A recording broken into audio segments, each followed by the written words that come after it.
Go out. You're back by, yeah, they end up going like, you just walk downtown.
How's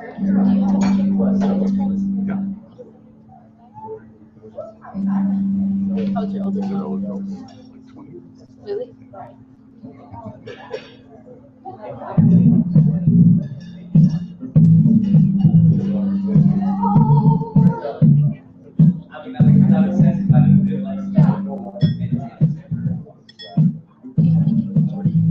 What?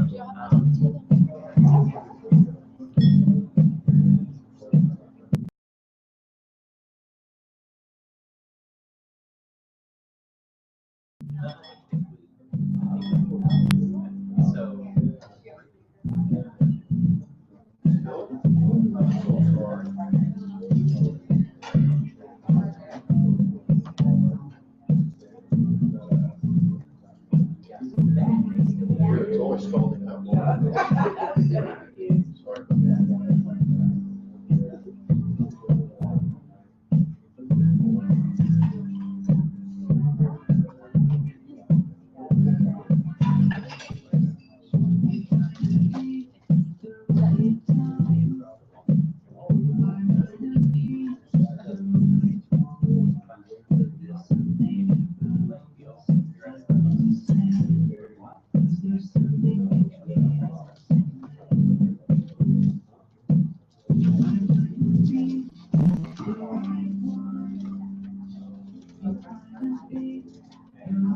Sorry.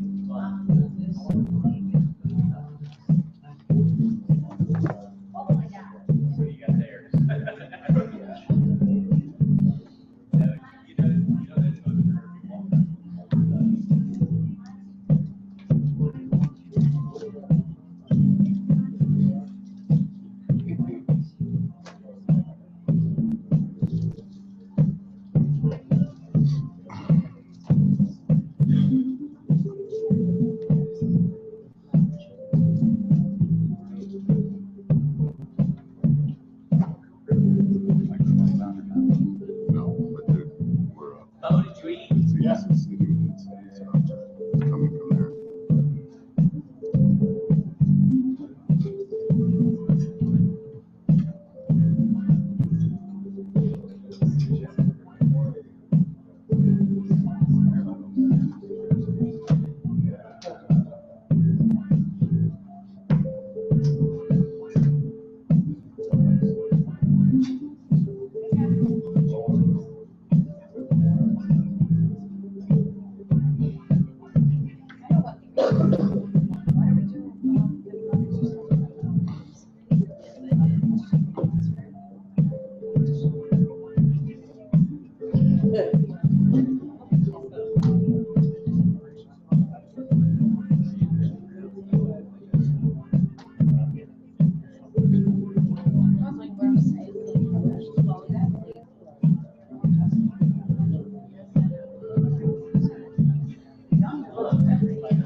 I know. How are you? Good. You did. You're so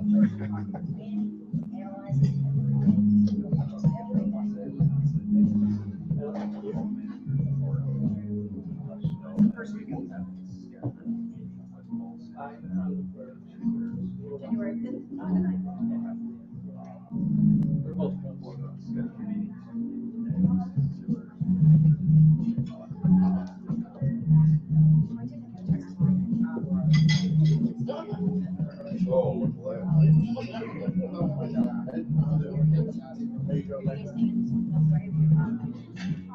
that room?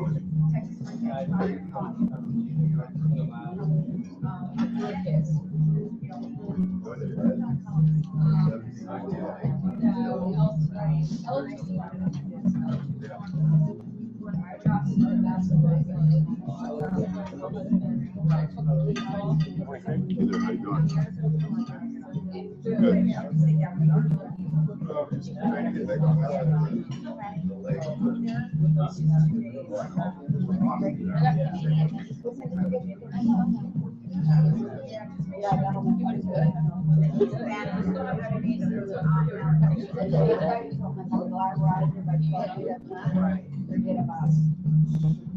I'd rather walk than yeah, it was snowing when we too. Yeah. But it's not really don't like trail.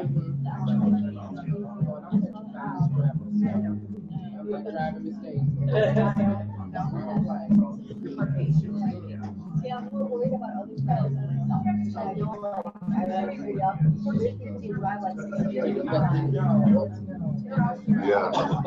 Yeah, she's stable.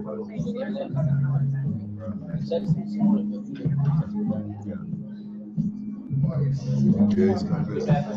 What? Kind of busy. Yeah, well, I just wanted to see if they did this right. Extra hot. Seriously? That was all. Yeah, well, I got my back there. Yeah, maybe I don't know. Yes, I did. In bottle of water. I didn't get my refrigerator.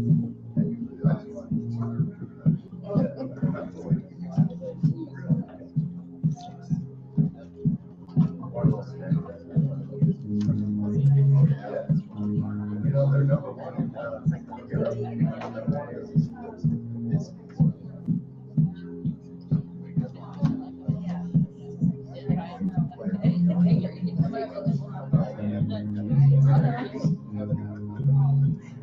Start up. Hey, Ken, you want to come over here since these the few people are not coming back? So why don't you come over front and center? Because we're gonna work on some things here, and it's really hard to see. There's 2 seats over here. I can actually see. Oh, you can.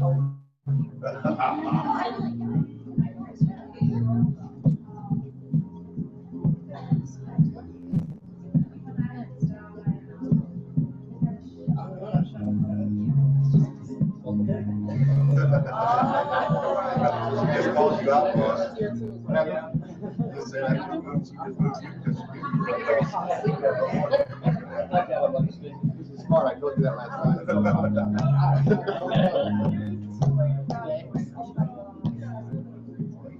Let's get everybody seated. Yeah, we're getting everybody in. Seems like I put in the corner in class. There she is.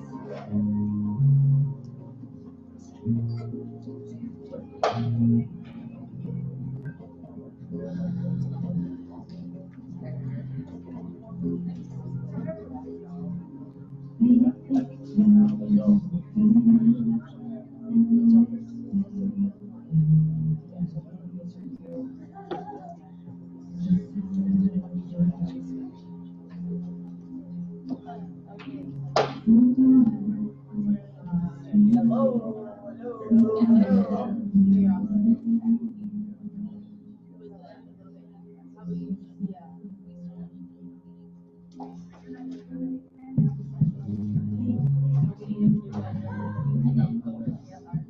everybody doing today? Good. How are you? You excited for your flight home? Sure. Oh, it's exciting, yeah. No Wi-Fi, no entertainment. What? All right, we're gonna get started here. Day 2, the saga continues. All right, just to. Are you good? Good, good. What about the music? Does that stay? Sorry.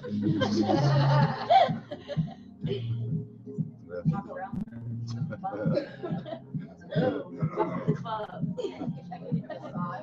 I know. So I think Hey, I just got used to it. I didn't hear it. I feel like it's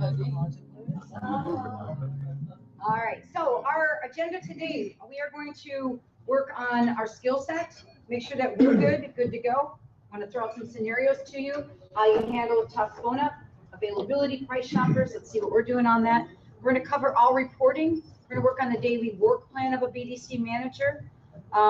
We're also going to do a little group session, break you into small groups, and give you a couple different scenarios on how to overcome some issues with BDC as a manager. So it'll be fun and it goes fast. So good morning. Good morning. Did anybody get some good sleep last night? Yeah. Yes. Yeah, you did. Yeah. You didn't party up too much downtown? No? No. Ah, okay. Awesome. Then. All right. So phone ups are to me absolutely the best lead we ever have, right? Someone that's absolutely pick up the phone and say, hey, I'm looking for a car. We already went through the stats. Now how good we should be. Right? So right now you take phone ups, right, Nicole? What's the toughest phone up that you get? Tough guy. Are you talking about a vehicle, if they're interested in a vehicle? I'm just saying, in an inbound sales call, a phone up, what is a tough scenario? I mean, it's obviously the guy's easy. He goes, hi, I'm looking for a car, any car. I'll come in today, 3 o'clock, you know? Right. Well, So the what's the tough pricing, I think is. Price, okay. Can you be that tough customer for me? Yes. Okay, ready? Be tough. Hi, Trina. Hello. Good morning, how are you? Good. How are you? You got your book, you're so good. She's ready. All right, you are you. She's gonna call you, all right? Inbound sales So call. I'm gonna be the tough person. I'm asking. No, you are you. Oh. You're the BDC Hold person. on. Let me get my script out. Okay. And I'm going to be the tough customer. You're it. You called Okay. paper to shreds. Okay. Now let's be real. You know you don't, if a person enters into a conversation not wanting to give you anything, you're not gonna get anywhere. You know that. That's just life. So you don't wanna be brutal, okay? But you know that person that's very demanding, okay? Okay. All right, so ring. Thank you for calling. This is Trina. Wait, right? Just do what you're gonna do. Okay. Thank you for calling. This is Trina from All American. How can I help you? Yes, hi, I seen an NB on your website that I would like to get a price on. Yes, you must be calling about our sales promotion. To my knowledge, that vehicle is still available, but I do have some good news. We have a terrific selection of those and other similar vehicles. Tell me, besides that vehicle, what else are you considering? That's it, When's the last time you actually had an opportunity to test drive it? yesterday. Oh, okay, perfect. And what was preventing you from actually purchasing it yesterday? Price. Okay. Well, 9 times out of 10, we do beat other dealerships deals. How soon can you actually come in and test drive? All right. Dang Well, it. It's okay. Well, I really just want to get a price today. Okay. I'm stuck, Joni. Oh, come on. I swear I can do this when I'm in my zone and in my room and I bam, bam, bam. It's okay. Des, take it from there. She really just wants price. Any idea? Plus, I live 4 hours away.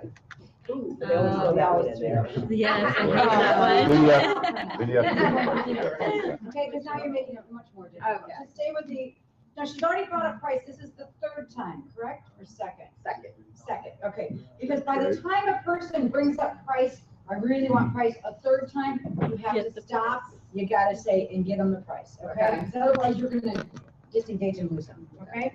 So she said, I really just want the price. It's the 2nd time. What would you do? Any ideas? I'm not trying to think. Is there a trade? I love that, absolutely. Go with things you can control, Yeah. all right? Yeah. You know, hey, you know, 9 out of 10 times we beat, you know, everyone's deals. Tell me a little bit about what you currently drive. Okay, that helps a lot to change that direction, right? This is going to be, this is gonna be a business vehicle. So, you know, I drive a Hyundai. Okay, but this is a company. This is gonna be a company vehicle, Okay. Are you paying cash or financing? financing. How high of a monthly payment have you budgeted for yourself? I'd like to go to 36 months. Okay, how high of a monthly payment? Oh, payment, payment.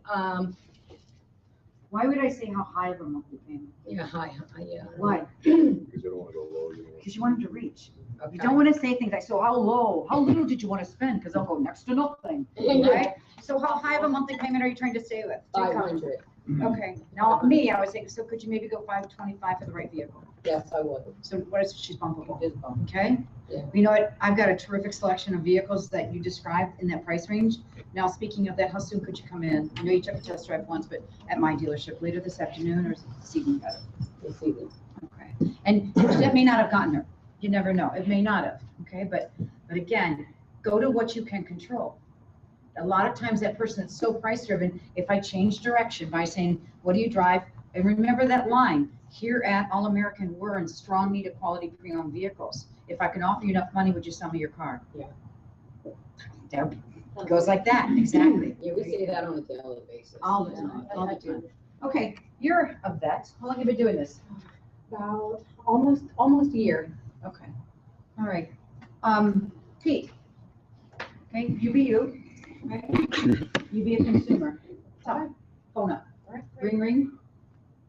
Do you need the circle? Yeah. Yeah. How'd you bring it? You brought yours along.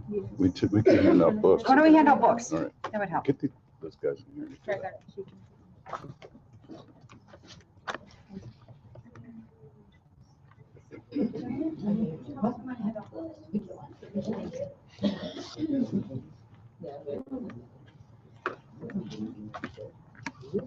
You're gonna get your script book. They're excited. They're so excited. She's been asking. She's saying, I get a script book? No. Oh, and Harold's wife is doing better. She's stabilized. Very good. Thank goodness, yes. So that's really good news. Yep, yep, yep. So on the business side, he will be at your store. It's also good for some.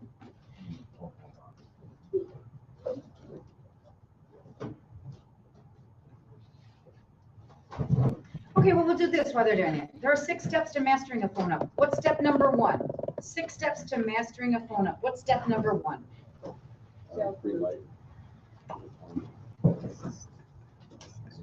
Excuse me? I'm just saying, stay right there. Don't move. Okay. Well, in that area. There are, That area. there are 6 steps to mastering a phone up. What's the first thing you do when you take an inbound sales call? What's the first thing you do? You meet and greet. Good morning, this is Joni speaking. How may I help you? Step number 1. Okay, what's step number 2? Okay, that's kind of like a 1A, we'll call it. Okay, so that's still part of that. Okay, that's great. The next step though is fact finding. Okay, fact finding. So good morning, this is Joni speaking. How may I help you? Step 1. You must be calling about our sales promotion. Step 2, fact finding.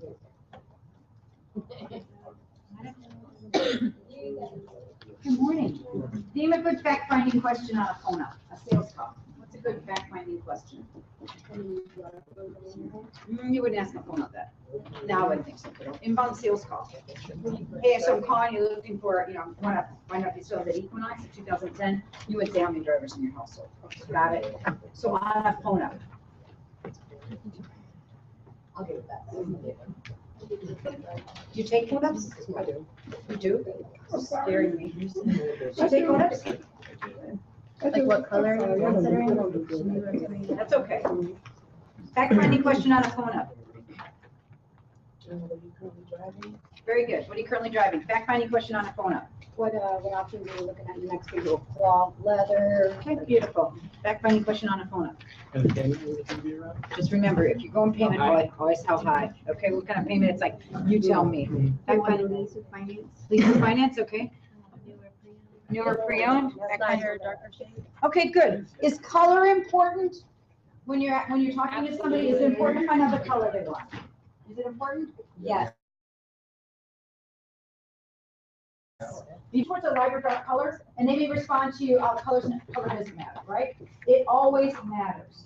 So don't just say, oh, okay. In other words, color doesn't matter. Isn't colors that don't? Very good. So if you say to someone, do you lean towards a lighter dark color, and they say color isn't important, you need to respond, you know what, everyone has a color they don't like. What color do you not want it to be? And if you say that, I guarantee you're gonna hear, why never buy red? You know, I don't want a yellow car, I don't want a white car. But Jen, it's so important if you think about it. Otherwise, BDC people, we're not just setting appointments, we're supposed to be setting solid, thorough appointments. Therefore, when you as a salesperson greet this customer, if you look in the notes and it may say, not a white car.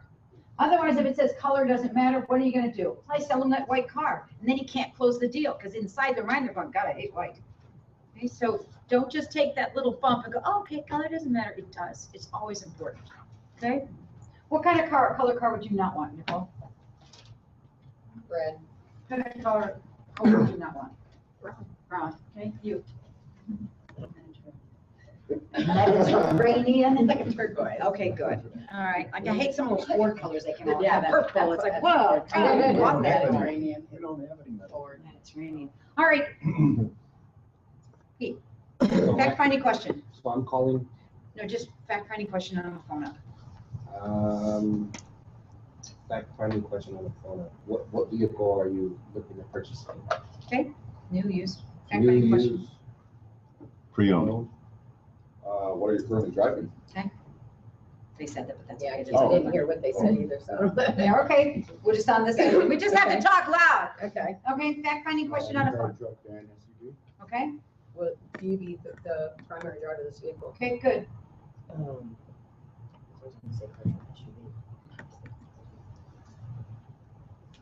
It's amazing because you have probably a million in your mind. Everything goes like, I don't know.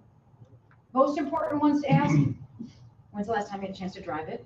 That tells you that clue. And I don't know which one of you have said it, but it's like, drove one last night. What prevented you from buying? That's huge. Okay? And what are you driving now? Those are two of the most important. All right. So fact finding is step number 2. Step number 1 on a phone up is to meet and greet. Good morning, this is Joni speaking. How may I help you? You must be calling about our sales promotion. Step number 2, fact finding. How do you know you've asked enough fact finding questions to move to step 3? How do you know when you've asked enough questions? Any idea? Jordan, good morning. Any idea? No idea. I like that. Absolutely no idea. Any idea? I don't know, I could just, it seems like it would be a sense over the, you would know Okay. when the customer wants to move on. Okay, well, you're in control, so you decide when to move on, okay? All right, so when you want to move from step 2 to step 3 is when you and the consumer can visualize the vehicle. They can see leather, they can see red, sunroof, they can see all of it. You both can, now it's time to move. So many people, when I listen to phone-ups, they move too fast. It's like, you must be calling about a sales promotion. Okay, what are you currently driving now? Dealing towards lighter dark color, and then they move on. I'm like, guys, you don't have enough. So you need to build that. I always just try to set You the do, I appointment. know you do. You go right for it. Yeah. Wait, can you come in? Today? Today? As soon as they call in, when can you come? Okay, so now we want to move to step number 3. What's step number 3 on the phone up? Information gathering. I'm sorry? Information gathering. That's when we want to go for their, well, you guys are reading it now, that's a lot easier. I'm thinking, dang, that was good, yeah. Step number 3 is moving to getting their information, okay? Step 3 is getting their information. And we ask a very, very non-threatening question to move into getting their personal information. What's that? Telling them what page to look at. Okay. So we ask a very non-threatening question. What is it? Do you spell your last name? Read in the book. You're in the book? 32, page 32. Page 32. We ask a really great non-threatening question. So we can say it real loud. You don't need to buy today, do you? There you go. Why would we take the hottest lead we have and try and slow it down? Why would we take a hot lead and say, you don't need to buy today, do you? No, it's gonna be a push. Exactly. Takes all the pressure off. And remember, the other stores they're calling are probably saying, you're gonna buy today, right? You're gonna buy today? So before we go for names and numbers and all that personal information, we throw out that real non-threatening, hey, you don't need to buy today, do you? 9 out of 10 people say, no, I don't need it today. So it's true. Okay, great. Then let me do this to help you. Let me check not only what I have right now, but what's also coming in. Takes me just a few minutes. Are you calling from where? Work on yourself. Very good. Okay, calling on myself. What's the number there? And for backup, what's your work number? I don't want to give you my work number. Not comfortable with that. Well, where do you work? There you go. Do you see how easy that is? Really, where do you work? I work over at Mercy Hospital. I'm a nurse. Now what do you say? You get the first part. What's the next part? Because it's your hook that you got to have. Really, where do you work? I'm a nurse over at Mercy Hospital. No, just, Go. I think I know. Calls. Can I get your number and I will only call you? if- Never say the word can I, okay? Okay. Because that gets you in trouble. All right. Asking permission. I will go ahead and give you a call if we find if there's some great deals going on. Okay, guys, write it down. So if I need to reach you when you're at work, I'll simply leave you a message. So if I need to reach you when you're at work, I'll simply leave you a message. Therefore, when you get a break, you can give me a call back. Totally in charge. Got it? So not comfortable to give you my work number. Really, where do you work? What do you do for a living? I'm a nurse over at Mercy Hospital. Okay, great. So if I need to reach you when you're at work, I'll simply leave you a message. Therefore, when you get a break, you can call me back. Piece of cake. Always be in control. You know you're losing it on a phone up when you hear yourself answering all the questions. Right? Yep, it's blue. It's got two, yes, 2-door, leather. Yeah, no, it's one owner. It's like, whoa, whoa, whoa. The person who asked the questions is in charge. That needs to be you. So you dictate when that call moves. Okay? Okay. So work number, huge, huge. Let me ask a question. Anything. So, you call somebody at work and they're like, I'm at work, I can't talk. Well, then I would say, what's a better time for me to call you back? Okay. But I love when people, because that happens all the time. I go, they catch you at a bad time. Well, I'm at work. I always say, well, so am I. That's funny. That's right here, you know? Still answer the phone. I know. They answer the phone, but again, if they say I'm at work, I can't talk, well, then what's a better time I'll call you back? You're not gonna continue on. You know, we're not rude, we're very polite, but we're very proactive. Think about it. Most people come to work to do what? Hang out. That's what we do in America. We do. And then on the way out of work, what happens? Listen to the conversation of your employees. What do they always talk about? What are you gonna go home to do? Work. No, I'm going home. What do you, I gotta clean the house, I gotta mow the yard, I gotta go home to work. I come to work to hang out. That's what they do. Not us, a lot of people. Okay? So when they get this personal call at work, if they're not scrutinized and supervised, so many people will just talk. Okay? I've had receptionists. I mean, I can hear the other calls coming through. I'm like, don't you need to get the call? She's like, nah. Yeah. So please keep in mind, I'm certainly not advocating that if a person says, don't call me at work, I can get fired. I'm not going to go, well, we're still calling. We're not going to do that. The majority of your appointments you set should have a work number. And I want you that have BDCs, Jen, go back and look at your internet team. What percentage of your appointments that you set have work numbers? I'll bet minority. We don't have enough work numbers at all America. Okay. That's part of that TO process. So don't accept that. Sales management. Why don't we have work numbers on unsold ups? Because we're so cell phone driven. Right. Yet the most important factor I feel when you're trying to sell a car is to find out what I do for a living. Now, when I sold cars, that was part of my meet and greet, So it's the first thing because people are uncomfortable to shop for cars. They'll talk about what they do, where they're from. So we should get really good at that. And I'm going to beat it into your heads. The biggest factor is that your competition doesn't get them.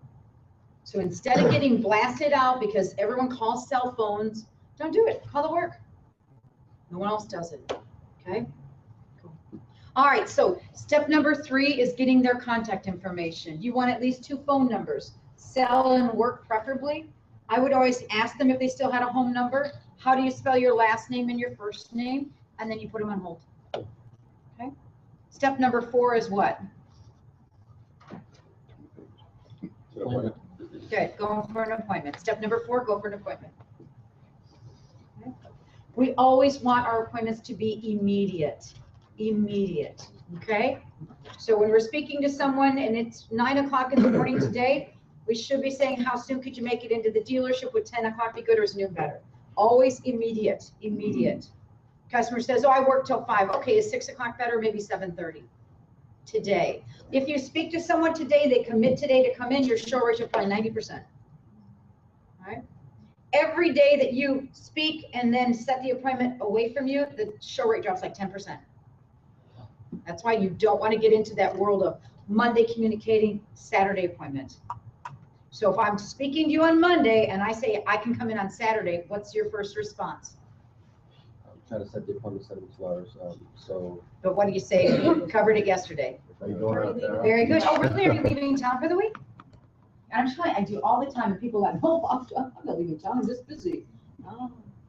You know, what do you do for a living? Right? We're here not till 9 o'clock at night.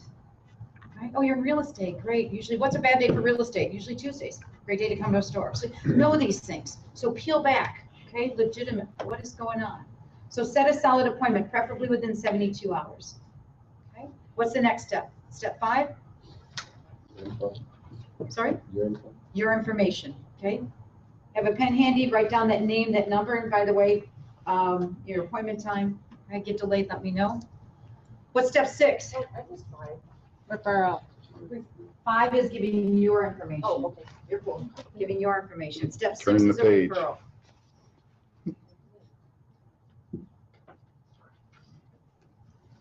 So we always ask for referrals on phone-ups. What's the number 1 reason to ask for a referral? Generate more business. No. No, that's It's a number PR 2. statement. It's a PR statement about you. So that's why you take your hottest lead and you end the call by saying, hey, before I say bye-bye, I just want to tell you a little bit about myself and All American. We pride ourselves on getting most of our business from repeats and referrals. Wow. Yes. Okay, let's say I'm doing like an EDB event, ask for that customer for a referral. Let's say what, hold up. An EDB event, like an exclusive buyback event, Okay. and ask for a referral that day, and then 3 days later, I'm doing a USSD, so show me follow-up. Yeah. Do I ask for a referral again? Absolutely. Same customer, so. All the time. All the time. Okay?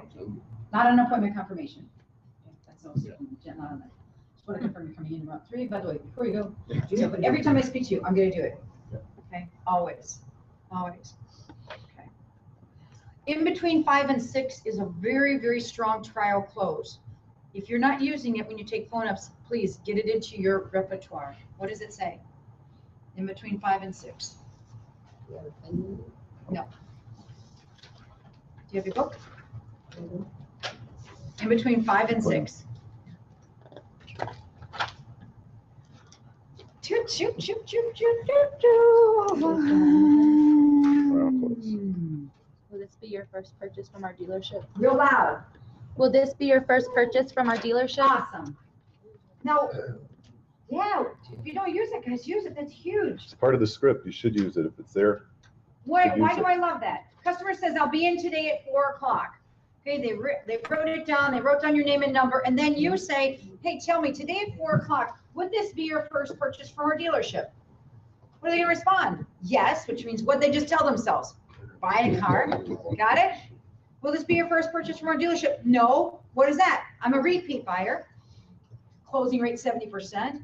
Go the worst thing you hear. Hey, will this be your first purchase from our dealership? Whoa, slow down. I didn't say I'm gonna come out and buy, I just started shopping. And then I would say, great, there's no better place to shop than here at Suntrup Buick. Look forward to seeing you before you go. Now, for BDC people, what that means is you make a big note saying this is not a laydown, okay? Probably gonna need one of those salespeople you know you have that takes a person that says, I am not here to buy. I just started shopping, and then 4 hours later, they're driving away in their new car going, I didn't even plan to buy something, okay? But that's huge. Looks like you guys aren't using it. It's part of the script.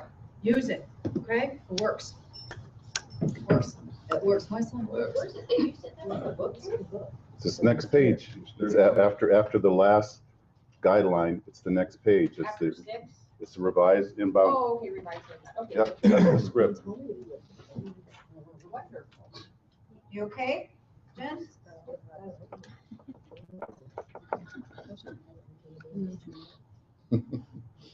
All the stuff's there. Everything's there.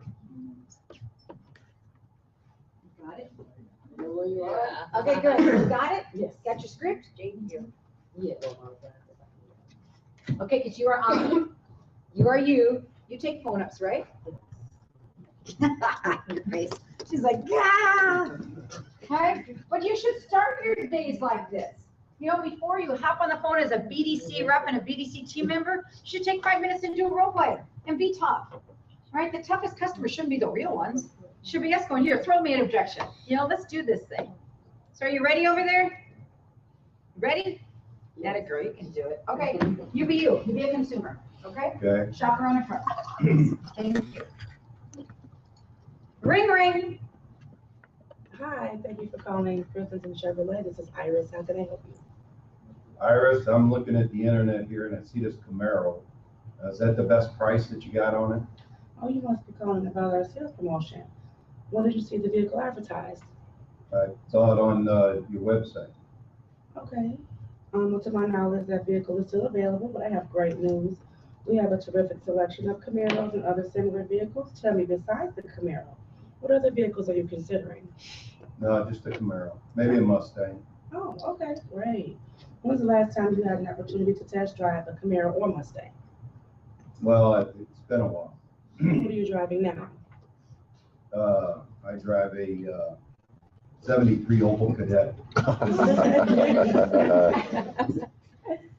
Okay. You don't have to buy it today, do you? No. All right, wonderful. Let me check what's available now and also what's coming in the next couple of days. It should take just a couple minutes. What type of equipment are you looking for? Well, do you still have this red one that's got the Z28 with the black leather interior? Well, to my knowledge, we do. Are you calling from your work or yourself? This is my cell phone. Okay, and how do you spell your last name? S is in Sam, A, F is in Frank, F is in Frank, O. Okay. All right. Well, would you hold, please, just for a couple seconds for me? Sure. All right, so based on our inventory, we have a good availability of the vehicles you're considering. But speaking of availability, how soon can you come into the dealership? We have a 9 a.m. available, 12:15, and a 4:45. Which one works best for you today? Well, what about next Tuesday? Are you going out of town this week? No, I just got a lot of stuff going on. Okay, well, we are open until 8 in the evening. How's it 7:30 for you? Well, I can try, but no promise. Okay, now right there, that's a shaky appointment, isn't it? I can try. Okay, we gotta get him more solid, right? What can we do to get him more solid? You can all ask, help her. What can we do? For your benefit, we do go by appointment based only. So when you do come, we'll have everything ready prepared for you when you get here. Right? Okay. Well, then, okay, maybe you better make it about 7:15. Okay, perfect. Well, we'll get you down for 7:15. As soon as you do make it in, just make sure you ask for my, we do the whole, Yes. do you have a Yes. pen handy? And You're right. Okay. Yeah. Wait a minute. Before you go, is that what you would say? Yeah, she just wants you to repeat it. She didn't hear you. The, I would say the part about when I said maybe around 7:30. And you said we do work primarily by appointment based only for your benefit. That way, when you do come in, you don't have to be waiting around. My sales manager will be waiting on you. Turn to page 4. And that's because I've had people come in and say, I had an appointment with him and he's with somebody else. That's And why, it takes- that's why we never saved That's it. awesome. Thank you. Right, that's why you don't. That's why we don't give a connect the salesman, name. Right. That's why, I used to Right. say my That's- VIP manager Bob, and that That's a happened. perfect, just a perfect thing to say because it happens. It happens where people come in and say, I've had an appointment, and this guy's, took Yep. a fresh out. So on those times when you are really busy and a manager is not gonna be available, then just have a senior salesperson. We just plan in advance to be proactive at some point. Okay, awesome. Okay. When he said he was so busy, I would go into, really, what do you do for a living? Go to the work part, okay? Really tell me a little bit about what makes you so busy. okay? Oh, that's what time do you get off work? Every time. I think also what you do, because there's so much in circle of influence. You know, you never know, you might work at a place where you just helped a guy that, you know, there's things that happen. Yeah. So I always go into that work, okay? All right, Jen, you ready? Yeah, girl, got your script? Will you shop her, please? Sure. You be the consumer, okay? Okay, so I'm gonna read this verbatim because Yes. this first thing. Please. And when you do, even if it's the 50th time, you always read it verbatim, every time. Because that's how you get good at this, repetition over and over and over again, every time.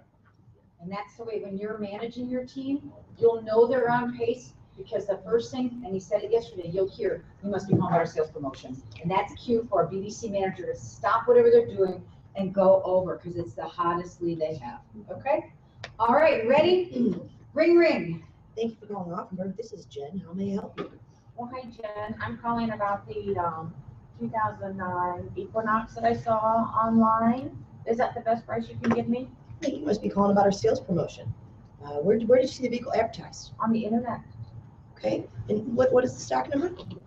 stock 6399C. 6399C, okay. To my knowledge, the vehicle is still available, but I have good news. We have a terrific selection of the Equinoxes and other similar vehicles. Tell me, besides the Equinox, what else are you considering? An Equinox. Thanks, Julie. Well, when was the last time you had an opportunity to drive the Equinox? When I went on vacation and rented one, Oh, okay, very cool. And what are you driving now? a Jeep. A Night Jeep. Cherokee. Well, Julie, you don't have to buy today, do you? My Jeep is in the shop and might have a huge bill, so I might have to buy today. Wonderful. Okay, well, great. Let me check on what's available now and also what's coming in the next few days. It should only take about 10 or 15 minutes. Keep going, keep going. Are you calling from work or on your cell? Myself. Yourself. What's the number? What's your number? 907 people 26802. Okay. And then what was your work number? Just in case I need to get a hold of you. And if you're at work, I can always just leave you a message. I just use my cell as my work number. Okay. And what do you do, Julie? Real estate. She's in real estate. Oh, that's great, Julie. My mom's actually a real estate agent. And how do you spell your last name? OCONNOR. Okay, and Julie, and how do you spell your first name, just so I make sure I write it down correctly? JULIE. Uh, Why do you need all that information? I haven't made it, I'm just asking about the car. Well, Julie, I have a 6-year-old, and sometimes I forget stuff, and I would hate to call you the wrong name. Just want to make sure I have all the information. If you could just hold for just 1 minute, I'm going to gather you some information. Hey. I'm totally off the script. But No. See, you're not off the script. That's things that happen. You have to respond in situations. I want everybody to understand that. People say off the script. You're not off the script when someone asks you something, you have to respond. The script is going to get you where you need to go. That's why you have to follow it. When they push you off like you did, you ad-lib, perfect, get back on And the you jump script. back on it. And that's what you do. Because otherwise, if you just follow script, the conversations are, no, it's not the robot thing. It's you're not answering the right questions. So it's like, good morning, this is Joni, how may I help you? Hi, Joni, I was on your website. You know, they ask a question and you're not answering it because you're just staying right here. Guys like, oh, I don't want to, I can't come in the dealership right now. Well, do you think light colors are good? I mean, you just can't have to answer. We've had people that do that. You're taking me off script. The guy's like, listen, I'm not coming in. Okay, so is green good? And I'm like, listen to them. If you don't have a script, when you say I'm off, you'll just be off to nowhere land. You just start, All right, do you want to let her finish up? Okay, sure, finish. So you put her on hold, and you're coming back. Now you're coming I'm back. going to come back. And Julie, based on inventory, we have a good availability of the vehicles of the vehicle you are considering. Speaking of availability, how soon can you come into our dealership? I have a 9:15 or a 10:15. What time works best for you? Neither. I have appointments all day today. Well, great news. We are open till 8 o'clock. Would 6:15 or 7:15 work better for you? Pardon me? Come on, listen. I know your name is Julie O'Connor and you only want Equinox. I want an Equinox, okay, so, okay, 7:15. 7:15.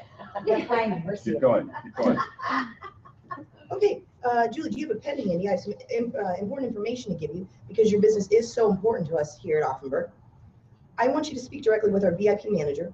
Please write the appointment down at 7:15 with Aaron Patton. If for any reason you're delayed, please don't hesitate to contact me.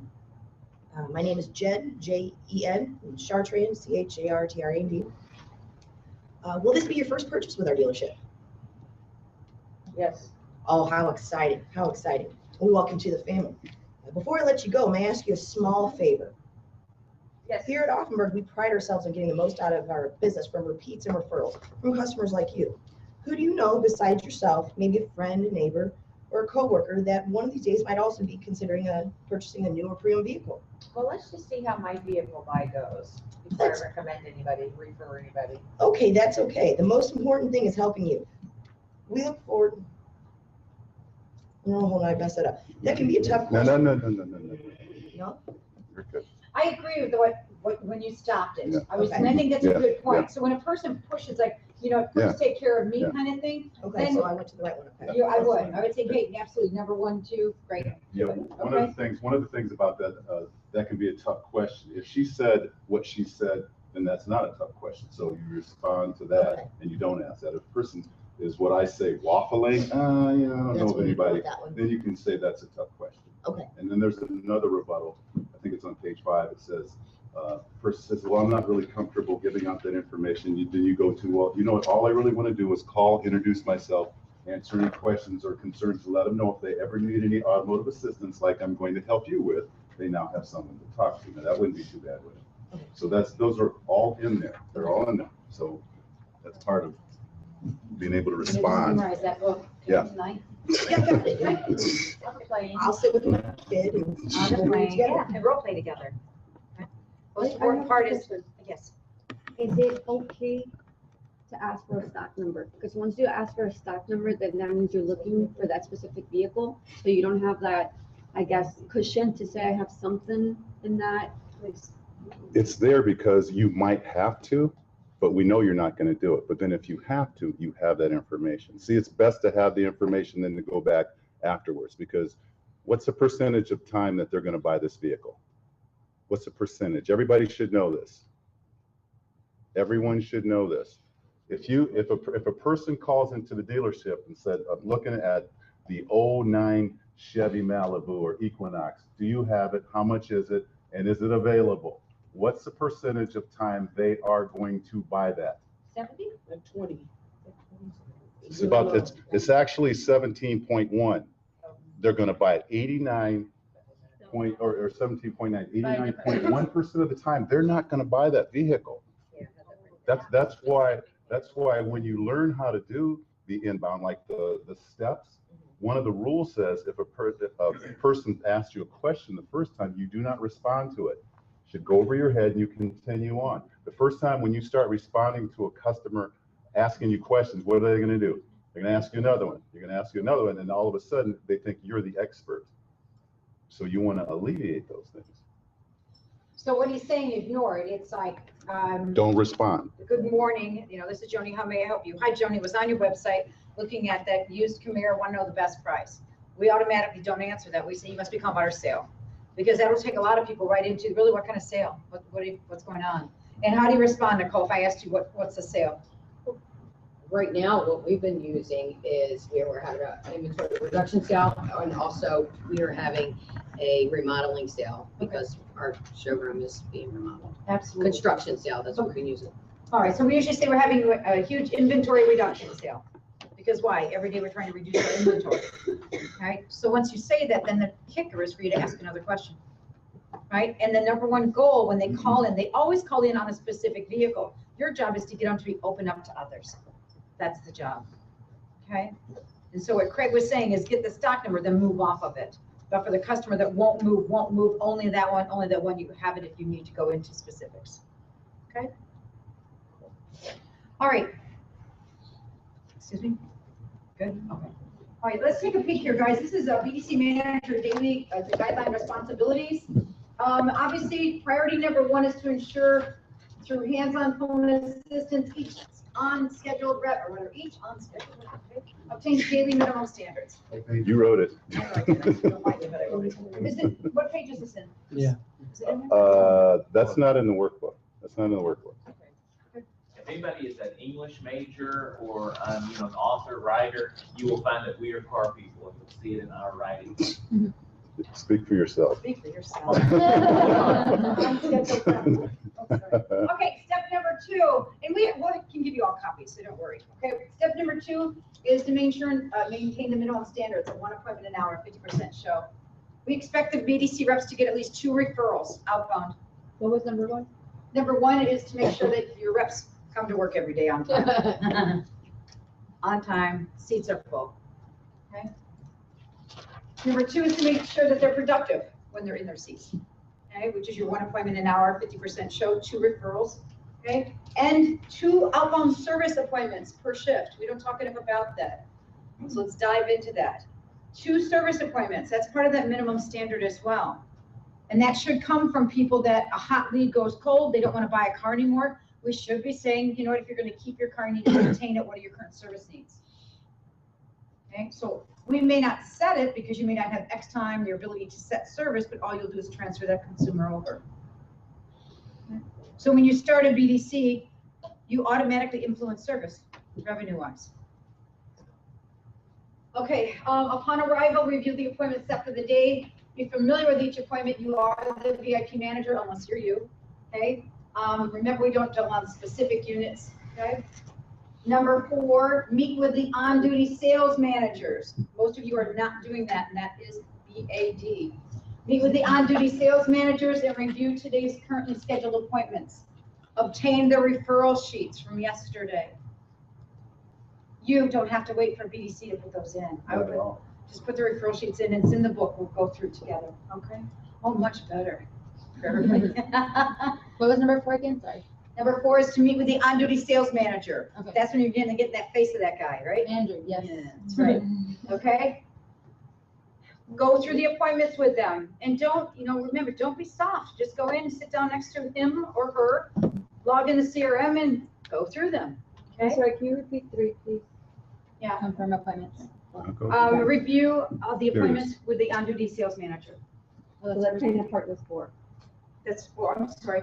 I said number 3. Oh, number 3? Where did you, here we go. On arrival, review the appointments that are set for the day. In other words, you look at them, okay? Is that calling and confirming them? No, because you're gonna have to be in that room with your team. So this is before the team starts. Got it? Okay, so you must conclude step 4 before your team is in the room. Okay. Okay, huge. That accurate manager that can't stand you, that's what you need to do. So 3 gets you ready for when you go talk to the managers about it, right? Correct. Okay, so by 9 o'clock in the morning, you have to conclude step number 4, and then bam, step number 5, okay. Confirm your appointment. Okay. Perfect. Okay. Be very careful. Watch your 72-hour hot lead window. What do I mean when I say that?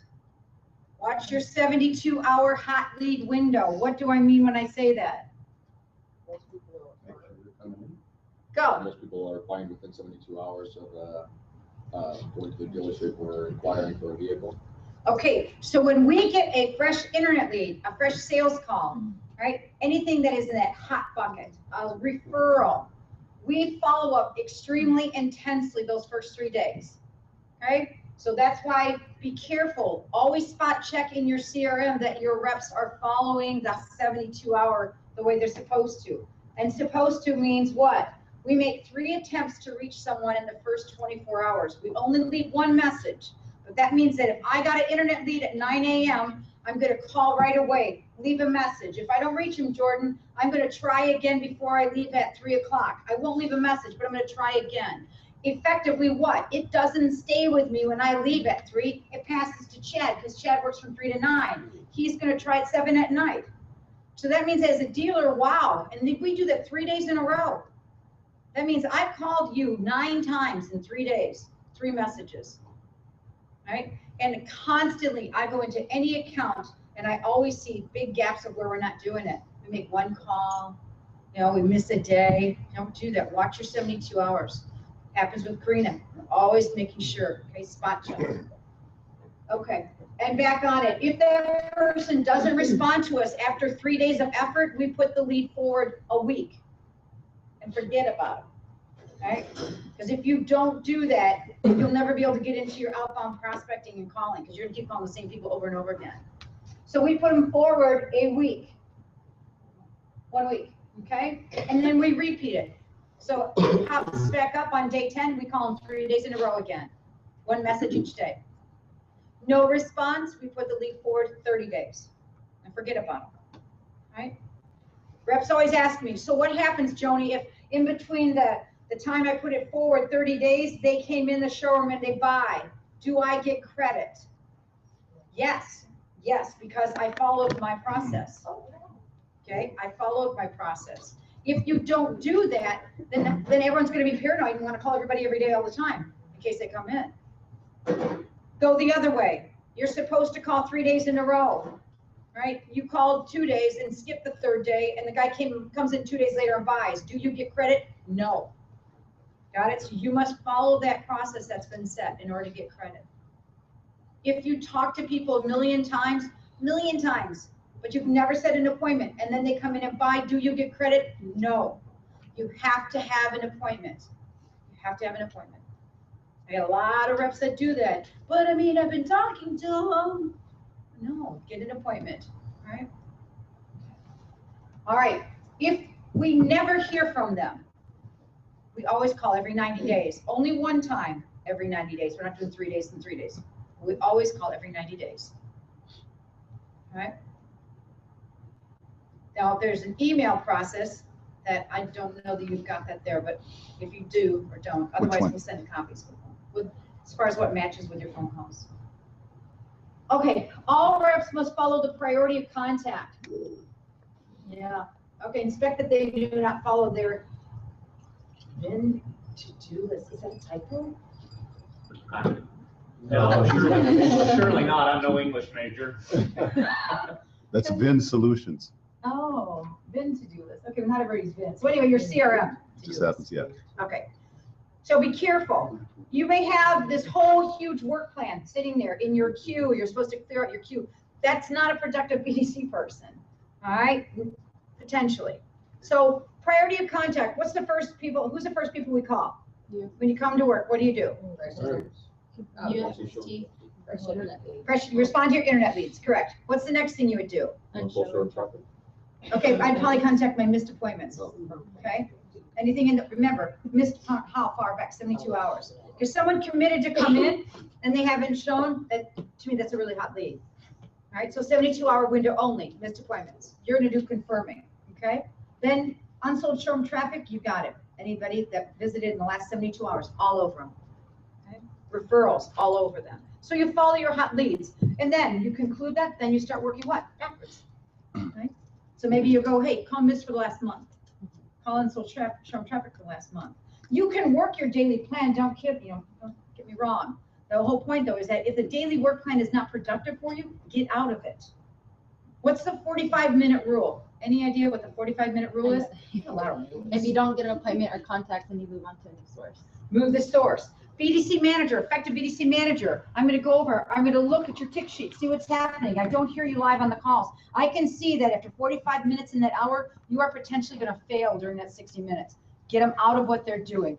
Move them to referral sheets. Move them to something that's a hot bucket. I can tell you where's a really easy place to get appointments. Calling tomorrow's service customers. That's an easy one because they're already coming in anyway, right? So you call and go, hey, you have 45 minutes, you have not made an appointment. Let's call tomorrow's service customers. Tell them you're going to do a free appraisal. Bam. Okay. So your job as that manager is to make sure that that rep doesn't fail. Right? Absolutely. Okay. So good managers, we never, ever, ever walk out going, turn in your tick sheet at the end of the day and go, wow, you had a bad day, didn't you? You know, what is that? You changed the day. Okay. What's really fun is you can do it. Piece of cake. Would have been a good BDC manager.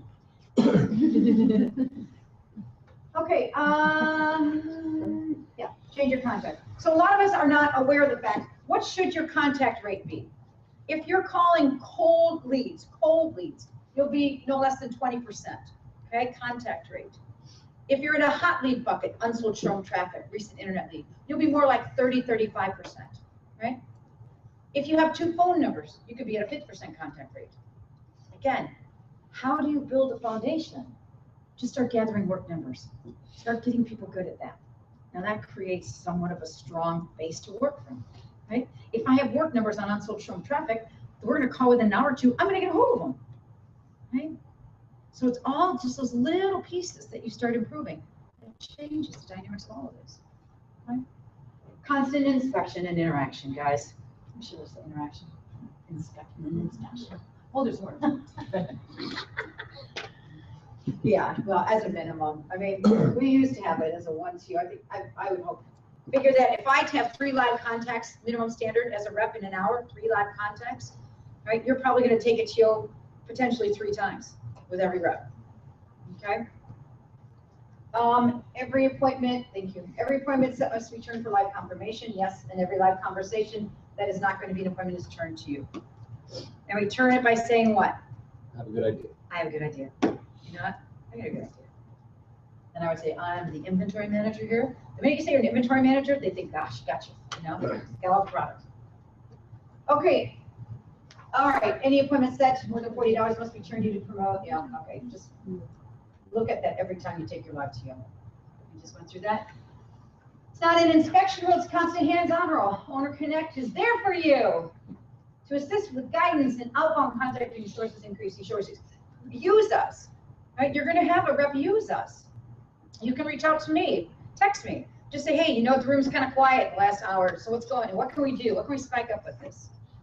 Right? Like I said, I know it was at your store before you got there, but we were having a really quiet, we were like 45-minute, shoot, we were just dead this hour. So I just say every stop, Google a local business that's open right now, you pick one, we're all going to call. And that's all we did. We just called and said, hi, hey, are you familiar with us here at Delano Chevrolet? What kind of car do you drive since I have you on the phone? And I can tell you, we got appointments. So change it. Don't just walk out going, how was it? Slow morning. Yep, to pick it up this afternoon. Don't do that.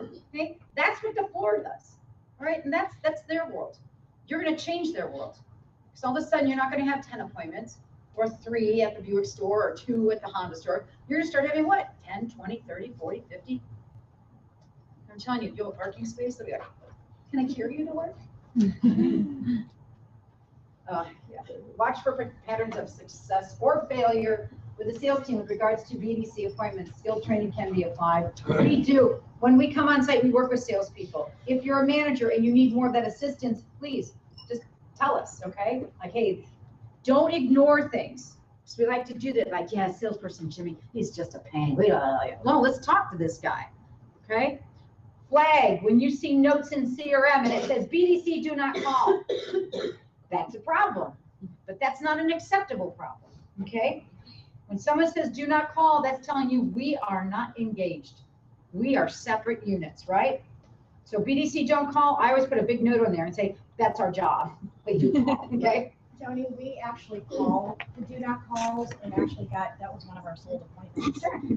A lot of times the salespeople put in their do not call just to be putting in a note. And we called her and she was doing a trade-in and we sold her yesterday or 2 days ago. So it works. Well, it does. But what I'm trying to say is just because you called it doesn't mean that that's a solution. Meaning there's a problem there. Got it? That salesperson is saying to you without saying to you, I don't believe in you. I don't see you as a benefit. That's what he's saying or she's saying. Got it? So we need to tackle that bad boy because that's my issue.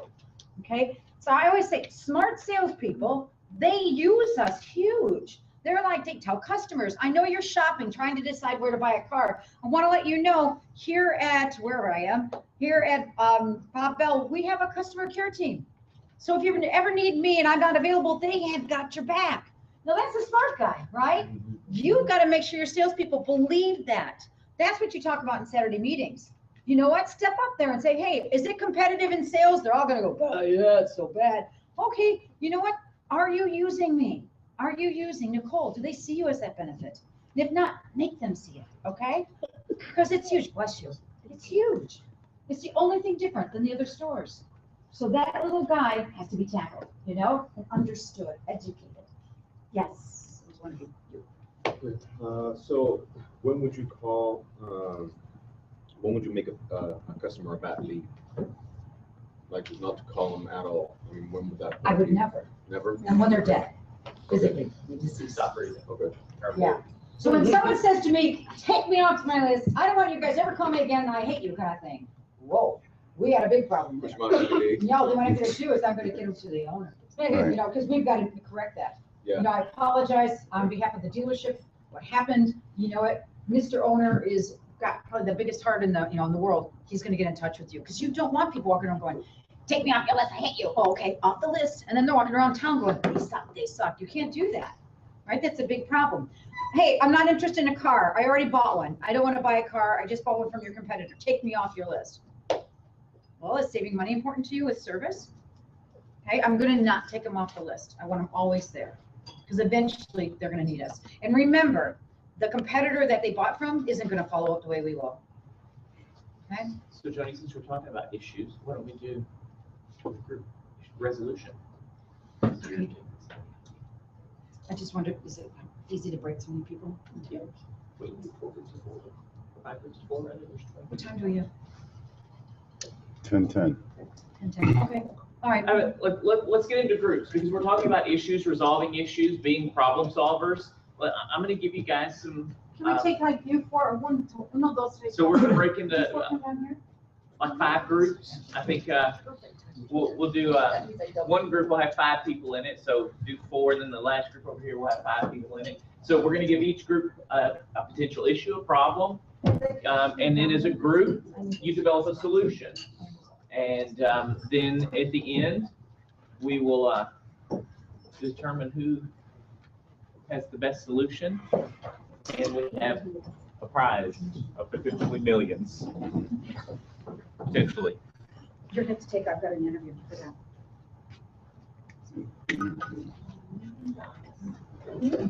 All right, so we have 4, and then we have 1, 2, 3, 4. Well, here's my group of 5. So since you're already all sitting together, so then let's go 1, 2, 3, 4. He's over here. OP. Okay, so we'll do these 4. 1, 2, 3, 4. Uh-oh. Yep. Somebody left. So then 4 here at the end. All right, so it's all stuff put away here.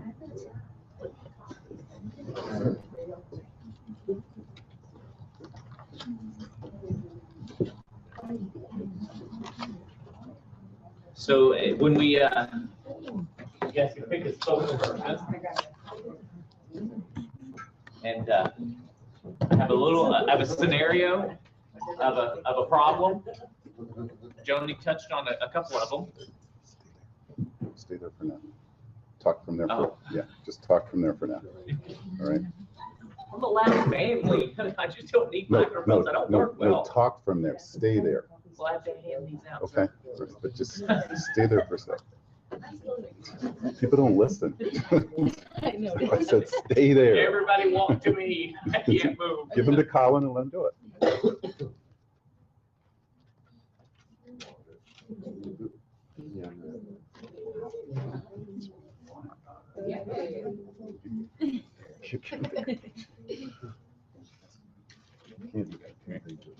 I'm breaking all the rules.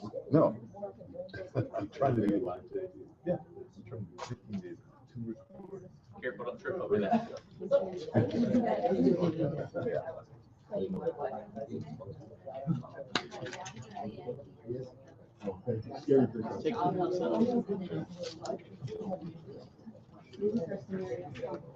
Yeah, there's 4 here and then 4 here at the end. So we'll just a few minutes kind of talk that through and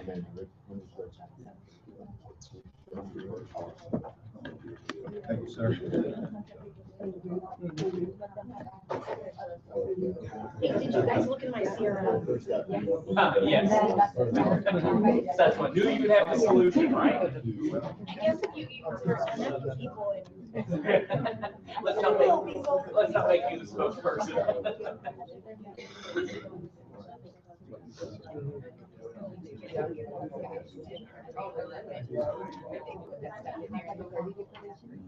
No. Here's a situation, when I'm doing because I'm trying to get things set up so you're still there. And then when I finish doing that. It's gonna take all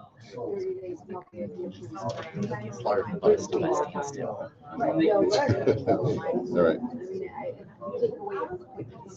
It's kind of like. So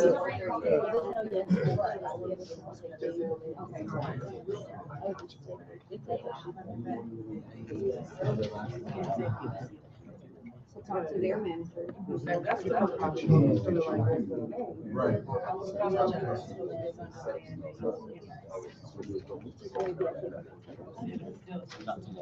Oh, I hear like.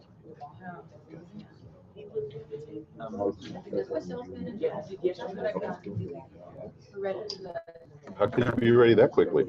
It was easy? Yes. Yes. I knew it. I thought you were gonna read it. I should have. You have someone walk into the BDC website. What do you do? What do you do?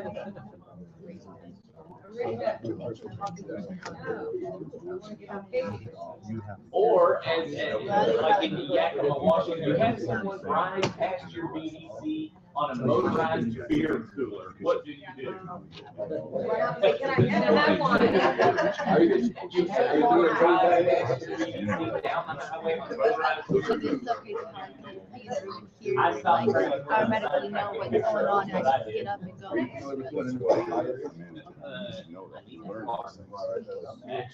It's vital.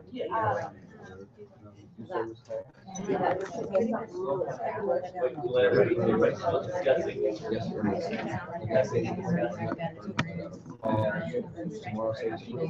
Is your administration? Yeah. Yeah. Why I had asked you that.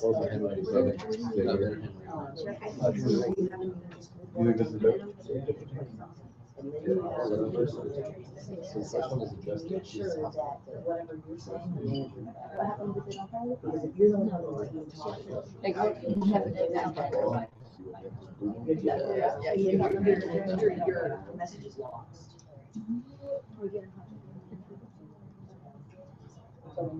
People call us about it. Your notes, so all you have to do is and they say, hey, you up the customers will be out there. Yeah, whatever you say. Okay, it's getting quieter in here, so we must be ready. So the group that said I gave them the easiest one can go first. So first, read the scenario that you were given.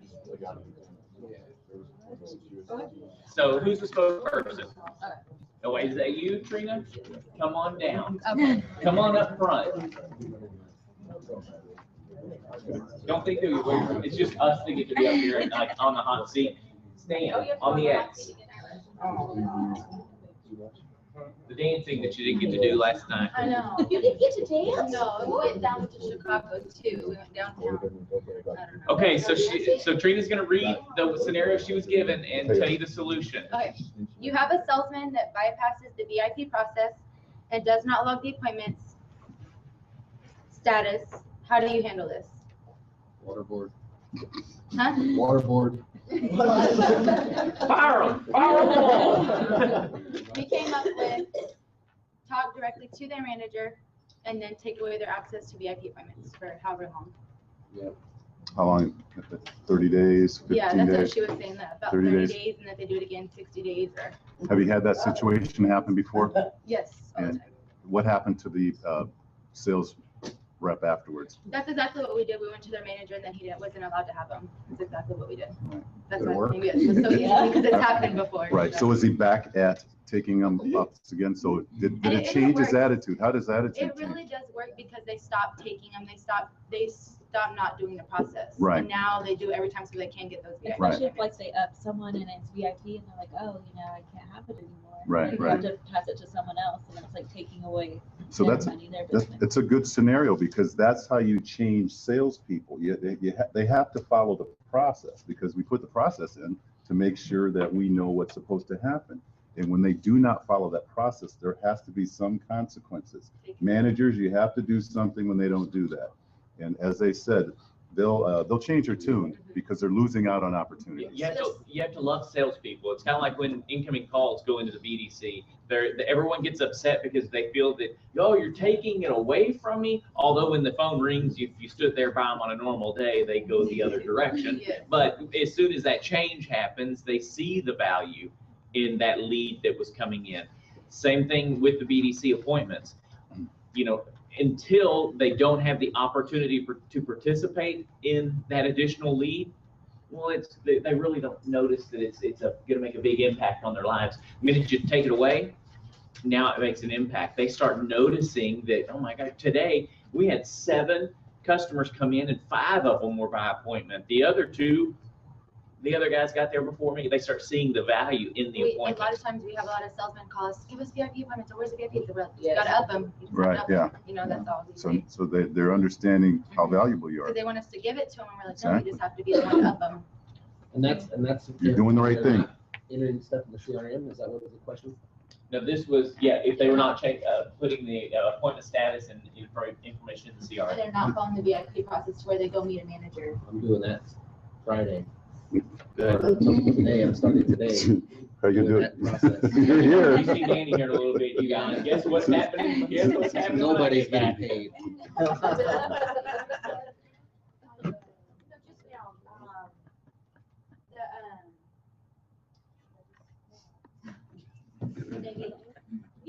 salesman calls us. The VIP, if they don't call you. No, they always call, the salesman always call, hey, give us a VIP report, who's coming and goes, no, you have to up them. You up them. When you up a VIP appointment, you take them directly to a manager. They shake hands, and then that salesman can work the deal with it. But they have to have a manager shake the hand of the VIP. Right, so their process there of how they distribute the appointments is the salesperson that ups the customer, and the customer says, I'm here to see the VIP manager. That salesperson takes it to the VIP manager. VIP manager then makes the turn back to the salesperson, unless they're on that blacklist of you cannot have appointments. Then that appointment is taken and given to someone else because they're on the list of no appointments for that because they didn't follow the process. So, who's next? Who's the spokesperson for this group? Iris, come on up. All right. Iris, come on down. You're the next contestant on Owner Connect TV. Oh, that's The Price is Right, right? So read the scenario you were given, and then the solution that you guys come up with. There you go.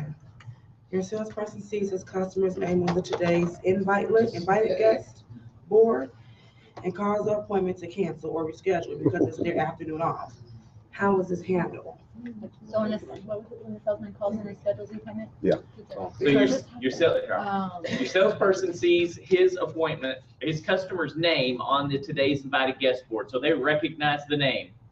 And he calls the appointment, either cancels it or reschedules it because it's his afternoon off. How do you handle it? Anybody over here? I definitely I definitely would go to the sales manager immediately. And then I would get his input, but then me being the manager, I'm gonna call that appointment back and say, what time, are we still gonna keep your appointment So today? let's let them get their solution. Oh, I'm sorry. That's all right. No, that's all right. I asked her because I want to know. Sorry. Okay. What's your solution? We will call the customer back and express our sincere apologies. And with permission from the manager, if they purchase, we'll offer them, for their convenience and the back and forth with calling them, we'll offer them maybe 3 free oil changes with permissions if they purchase. And an attempt to get the customer back in that day. And that salesperson loses that customer, as well as the first offense, 30 days of not getting BDC appointments. Second time, 60 days of not getting BDC appointments. Third time, 120 days and a write-up. Whoa. Let me make one comment here. Whenever we go into dealerships, we do something called BDC reminders. We all talk to sales staff. That's the last thing that we talk to them about. Do not change an appointment to fit your schedule. The BDC sets appointments for the convenience of who? The customer. For who?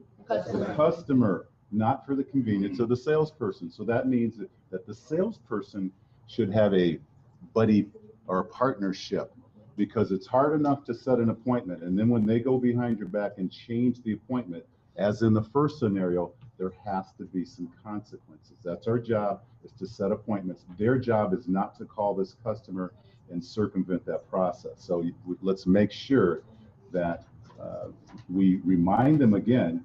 I think what we're going to do is those BDC reminders, after we finish it, we're going to have each salesperson sign those. From now on, they're going to sign them, and then you'll have a copy and we'll have a copy. So when those things happen, we present that to them and said, see, you sign these things, you know what's supposed to happen. Give them a copy too, and then we'll try to alleviate some of this. So how many of you with existing BDCs have had that happen? Do you put your salesperson's name on the today's invited guest board? I put CCC/Benny or whoever it is, yes. Are you continuously having that problem? No. Okay. No, okay.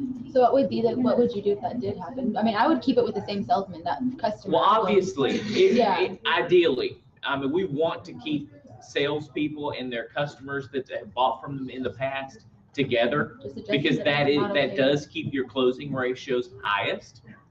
But the reality in today's world, and I always use myself as an example, when I set aside that one day to go buy a car, if someone had called and rescheduled me, I would have just gone to the next place I was planning to go, because I had that one day that I had planned to do it. And so we have to remember, we do it based on the customer schedule.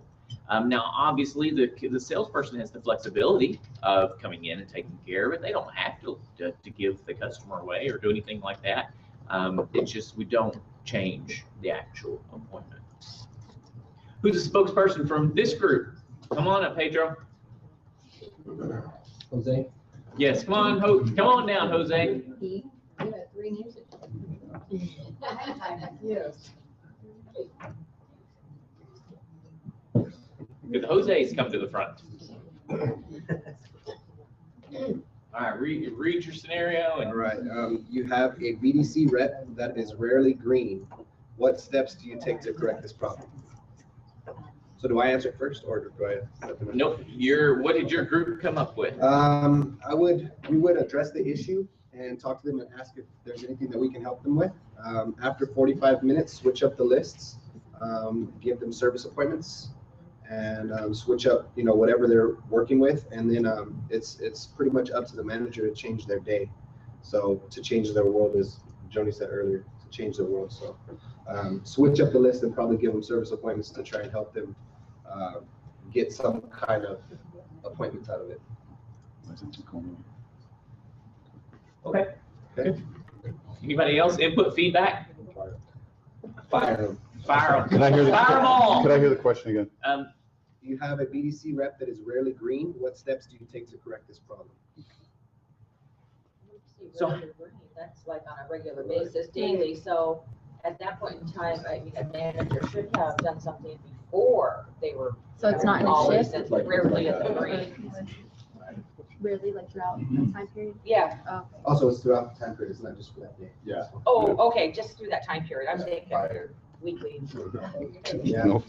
So if it was for the day, do exactly what you said, and if it's over a time period, then I don't know. No. I think you have a conversation with them, like you catch them in an hour, they're what's going on, let's switch you up. And they think at the end of that shift, if they just, for whatever reason, you've tried everything and you can't get them to pull their head out their ass, and what's going on? What's going on with your day? Did you not get sleep last night? What, you play that concern card, because I care about you. If you don't do good, I don't do good.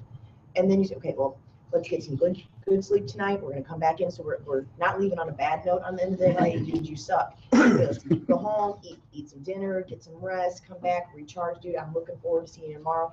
And then when they come in the next morning, you're going, dude, I'm so glad you're here, ready to rock and roll. So you're kind of acting like they're cheerleaders, so they're not coming in as a whipped puppy. I would shadow, role play, retrain, listen, and see where they're lacking. You have to find out. You can cheer all day, but you have to find out why aren't they? Address that problem and then fix that problem, and then become that cheerleader for them after you address why they're not being productive. One of the things that happens in Go Green, you have to be able to get to that first number to be able to get the other numbers.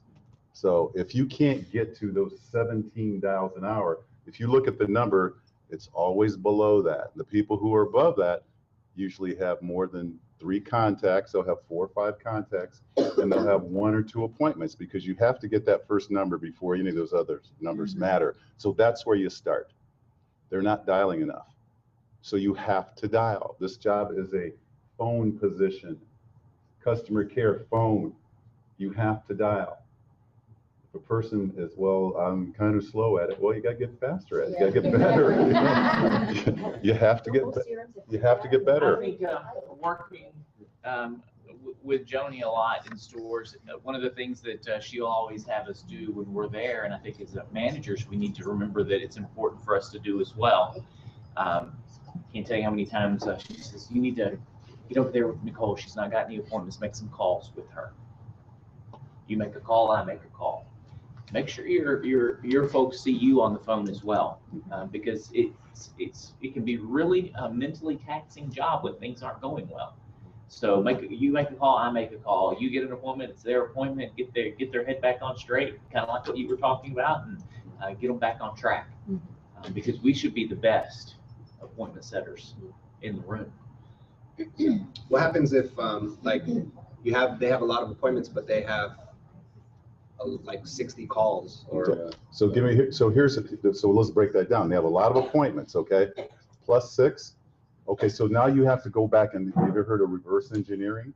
So you go back and analyze why they had less calls. So here's what you have to look at. Each appointment is going to take how long to go through the process?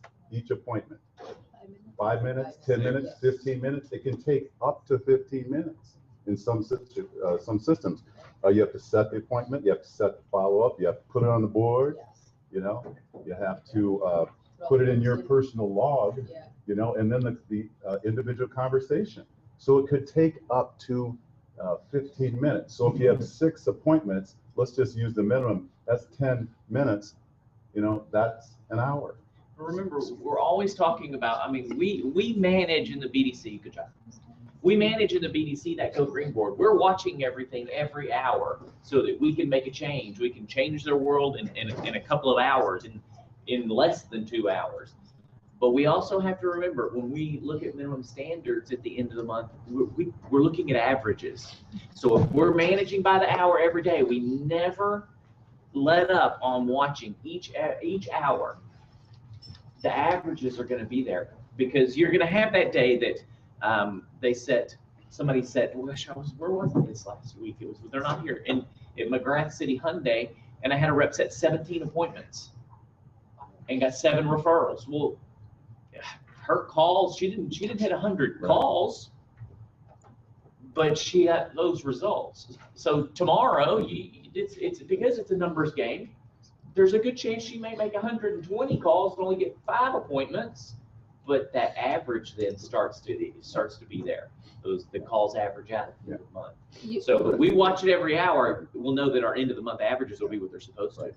What we do, because our agents don't get their dials, we usually get them to do like missed appointments or like just a cold list or something. That way they can just kind of start calling. They're not. Yeah, managers, if you are not effectively managing the call sources, you are missing the boat. You cannot just give someone a list of 500 people to call today and say, good luck, let me know how you do. You've got to watch, and you've got to switch. You've got to make sure that you're watching their hourly production and switch it up for them if they're struggling. Help them out. Get involved in that hour. We just talked about that at the store I was just at. They do private event sales, and they're very successful sales for them, but we'll tend to call for one store, one list, one script for hours upon hours. Well, when some reps are struggling with that particular call, switch. Let's let them call the unsolds or a few internet leads or missed appointments or something that will switch it up for them, so that it's not so redundant. They just don't feel so beat up. Because if you're on the phone every day, you can attest it's a tough job.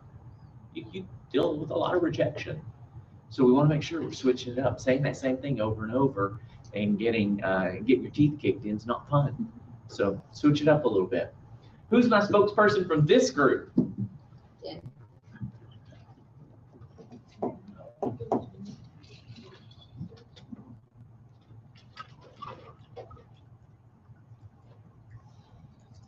Was you have a few salespeople who always put notes in the system, in the CRM that say BDC, do not call, what do you do?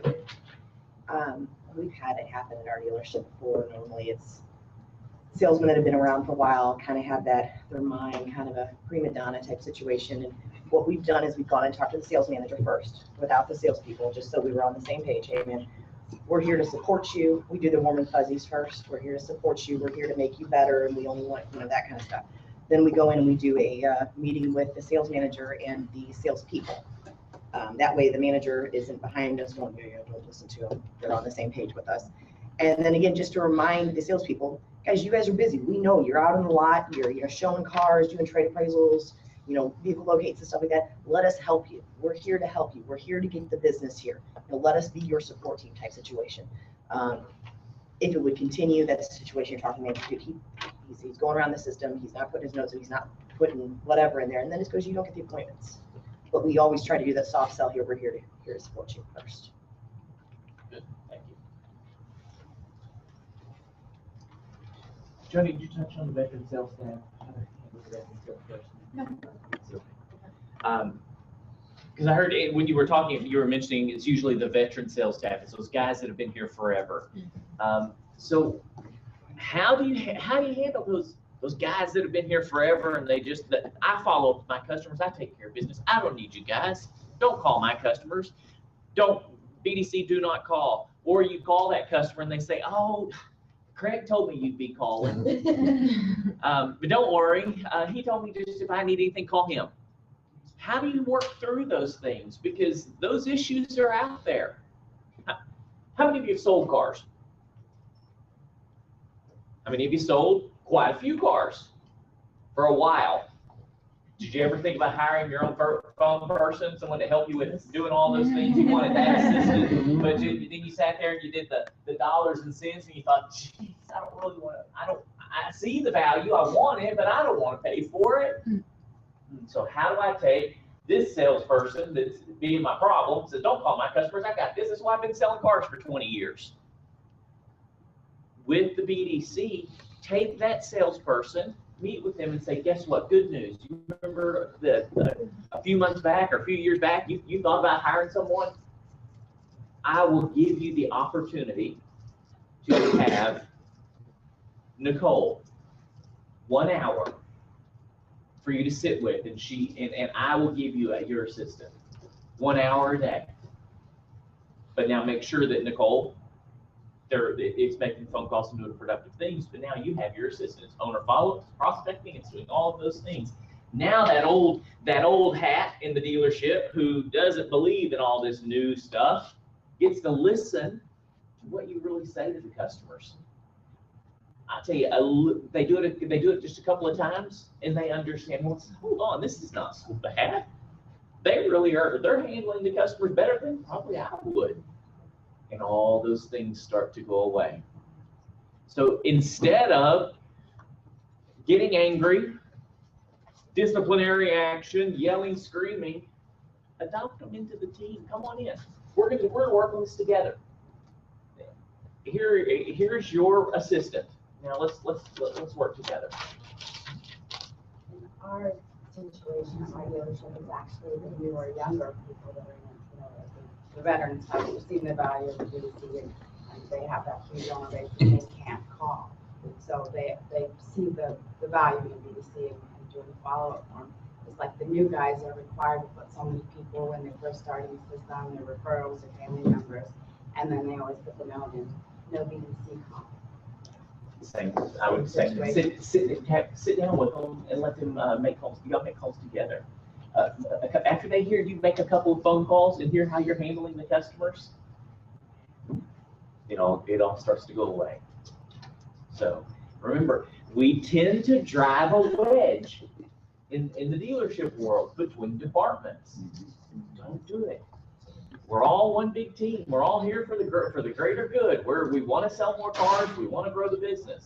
So let's make sure that it's not this behind the iron curtain department that you can't go to. So let them come in and be part of the team. But just know when they come in, it's sit down, let's get busy, because Nicole's got to hit her minimums this hour. So she's got to get on the phone. She'll call your folks, but she's got to get on the phone. Is that with that old, guy that's been there a while, would you pull up his customers and focus on just calling his Whatever past customers? whatever he feels his needs are right now. Would you like me to help you with maybe your last month's so customers you haven't seen back, or would you like me to make some more follow-ups with you?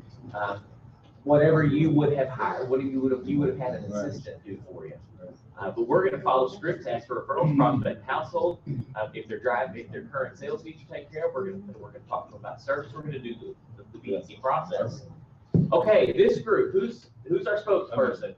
All right. All right. All right. Customer requests to be put on dealership, do not call us. What do you do or say? First thing we would do is try and get a hold of the customer, find out why. We have to find out if it's, did you buy a car somewhere else and things that, then we would say, well, do you like saving money? We like to offer you some service coupons or stuff like that to get their business there. Like it was said before, if he's mad about something, we need to find out why. Apologize, say I apologize, it's not something I did, but apparently we had a bad experience. Let Mr. Suntrip get a hold of you if you don't mind and try and rectify this, because we honor your business. Thank you, sir. Okay, all right.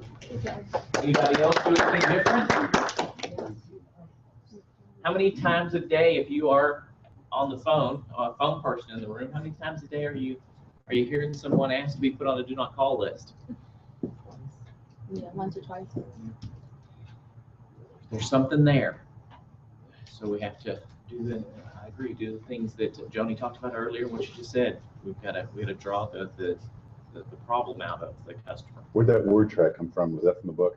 That's number 7. Yeah, that's a good one. See, he's already working on it. That's a great one. Number 7 is a lot of times that track is utilized, and that's one of the best tracks that Joni wrote, because one time I know she was out and a rep was saying, or an agent was saying, you know what do we say to a customer when they're really mad at us? How do we deal with it? And most of us would just, okay. But if you understand it's number 7, what number 7 is, there's a lot of psychology in that. I apologize not for something I've done, but it sounds like you may have had a bad experience. I just want you to know that you met a true professional, and sooner or later, you're going to need to trust someone with your automotive needs. If you say that as a rep, imagine what the customer is going to say. And here's the thing about it. Everyone can't say that. Everyone cannot say that, because it takes a certain special person to say that, to understand what that really means. This person's level of whatever angst is up here. You're trying to bring it down here. The words, I apologize not for something I've done, but it sounds like you may have had a bad experience. Then you turn it. I just want you to know you met a true professional. That's you. You have to understand what the power of words are and what these words are that we're using. This book was not created yesterday.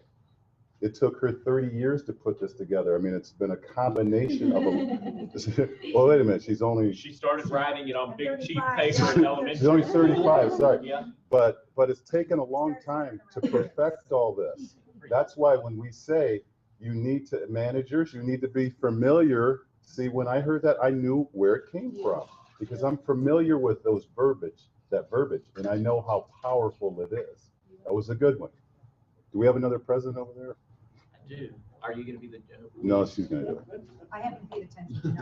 Oh, you really? I really haven't. That's normally my line. Yeah. What? What? Me? What? Who? Me?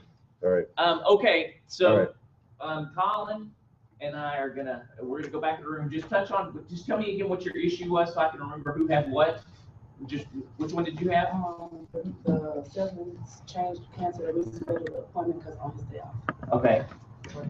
If they bypass the VIP process and don't log the appointment status. Okay. BDC rep is Merely in the green. What would you do? That's when the salesman's putting BDC do not call. Gotcha. customer request be put on dealership, do not call us. Okay.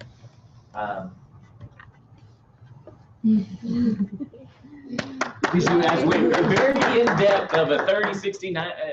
You guys went really in depth with understanding how to Show that up. effectively Hold that up. handle that salesperson. So it's like you guys now flip a coin, rock, paper, scissors, of who gets the book.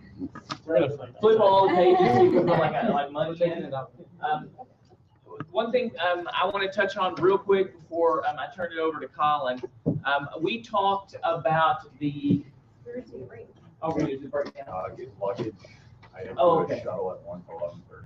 Okay, gotcha. I didn't realize it's getting that late. Yeah. I know, All right. usually I'm the one who she's going, could you, a little longer, please? All right, so let's take we'll break for just a little bit and then we'll get back. If you need to get your luggage, you're welcome to bring it down to this room.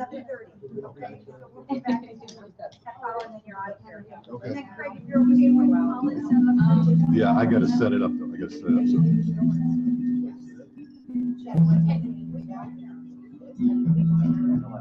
Should we get our luggage right now or just grab it after? What time are you leaving? I would go ahead and go get it now. Even if you're gonna meet after the meeting, maybe we have to just do it now. Yeah, just put it here, because then after Joni and I meet, you can grab your luggage from out of here. That way you're out of your room. You don't have any issues there.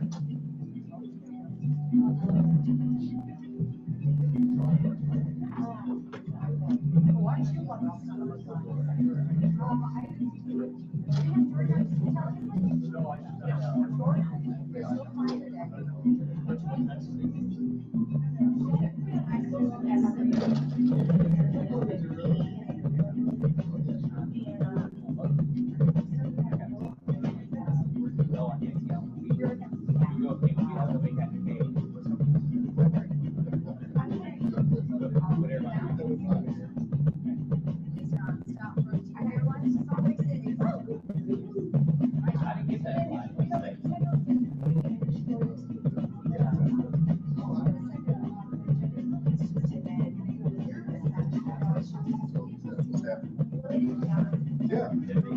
My brother Ted? Oh, no kidding?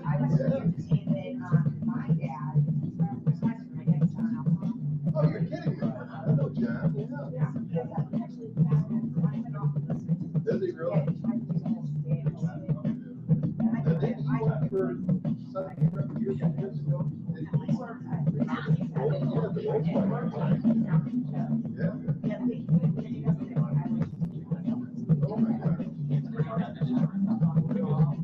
Right after this break. I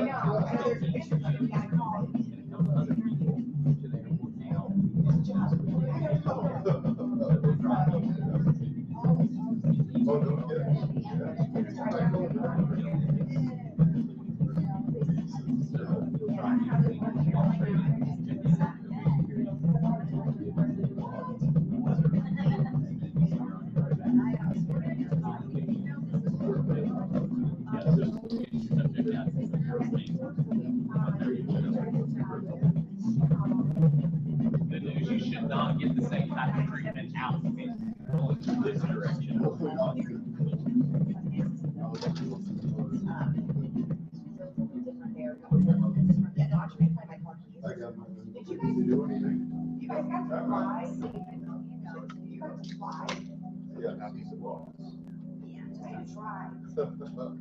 It's good to be. Yeah, That's well, right. I have to drive That's a car right. by myself, and I was talking to Sally, the Oh, you're navigation kidding. lady. Oh, there's two of our girls, the girls in the Ford store, they go. It wasn't, it would be different if it wasn't by myself. Yeah. You know, I'm pretty sure the trucker thought I was a little weird, because I sing when I'm in the car. I would say, well, I would much rather be by myself, so I can sing, I'm talking to myself. I sing and I listen to my other gals, probably tells me with my store, they don't like any part of the music. So I get those problems. Hey Jen, don't you think we need to get Tony here? Yes, ma'am. I'm gonna pick the February date, maybe, I think it's really fun. I'd like to see you keep him on the cell phone the entire time they're doing. Yeah, that'd be tough.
I'm sure they probably will. You know, going with Hi Karen, could I get Christie, please?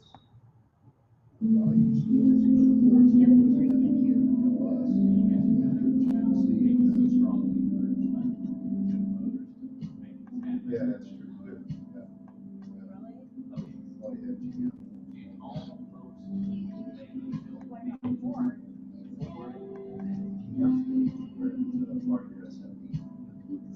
yeah, GM. So there's no.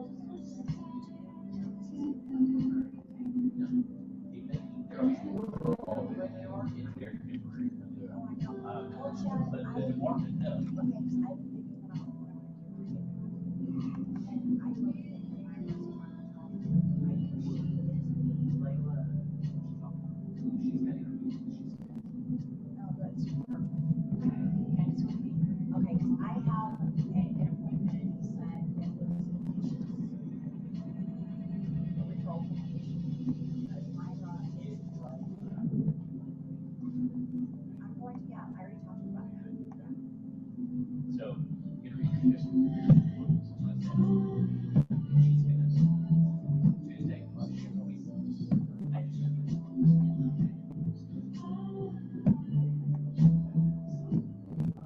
so we'll get them on.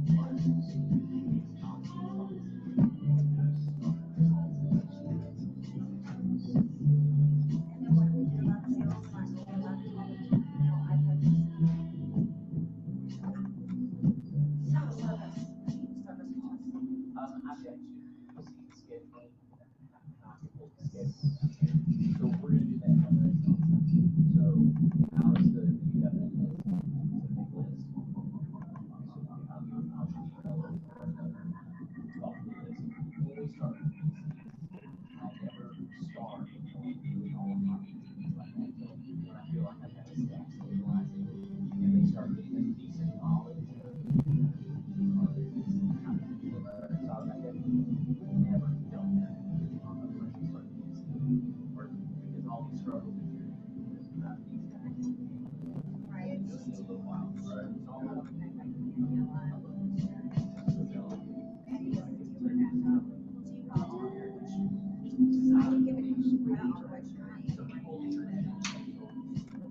Right, that's the last thing or like how to show.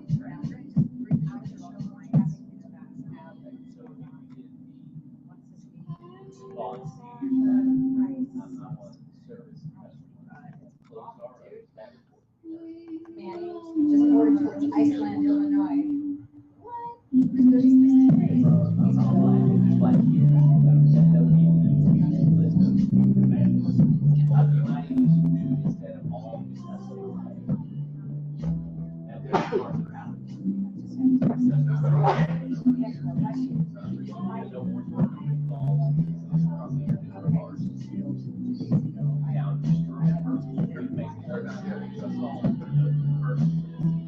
I know, and they have to, absolutely, absolutely, and I'm making sure that they put.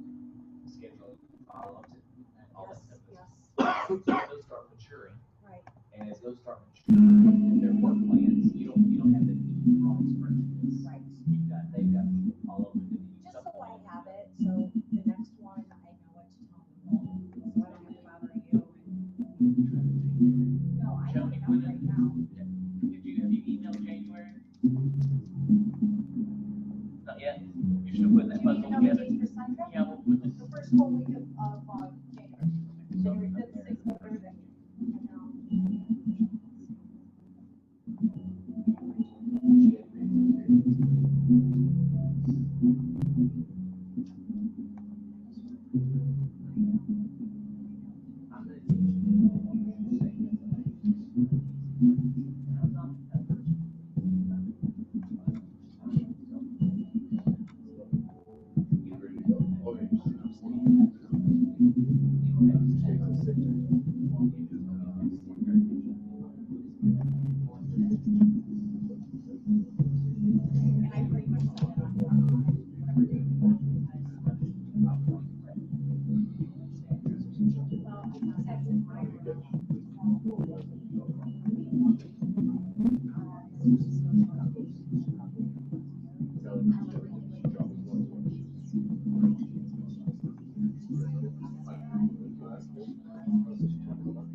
Oh, yeah. Thanks.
All right. I don't have to help you with your PowerPoint. Right, yeah, okay.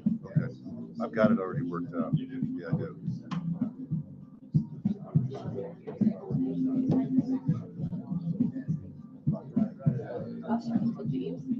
All right, let's bring him back. Bring him back.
All right, folks. We're going to start the last session.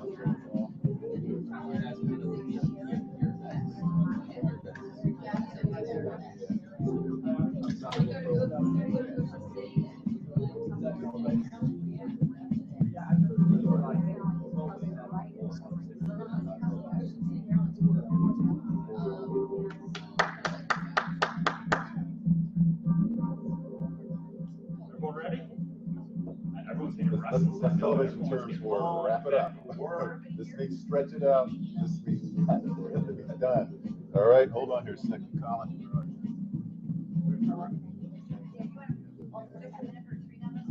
Yeah, we'll have to wait. You have to wait? Okay. All right. Oh, this one's stretched. Yeah, this is stretched out. This one's like you'll see me do it. Wrap it up. This one's like cut. We gotta get out.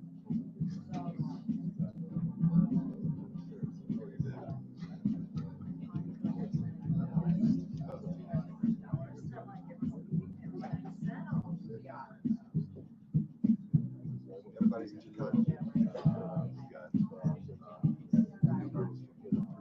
I mean, she's now.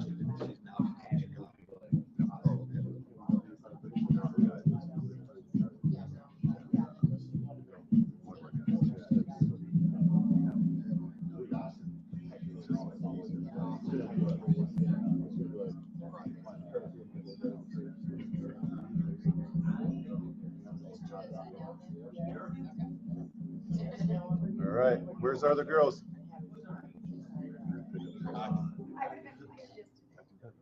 Especially when they do that in the morning. I'm not gonna take it like 12, so it's like, just gonna do it in the noon. 5 minutes start, at least, maybe a little less. What was that? I was just telling the people online.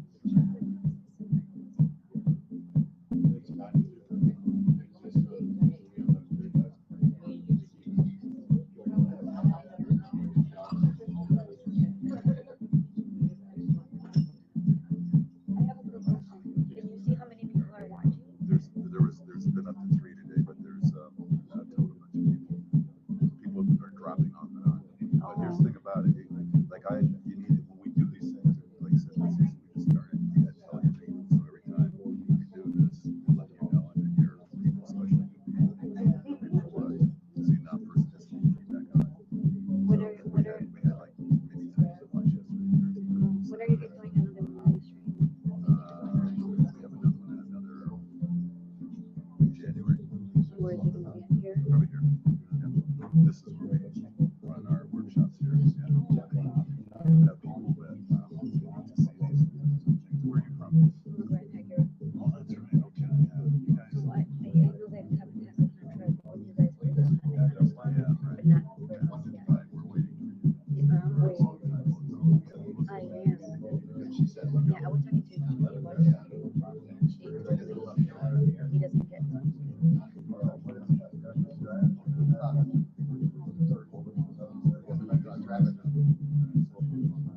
I just don't want to miss it.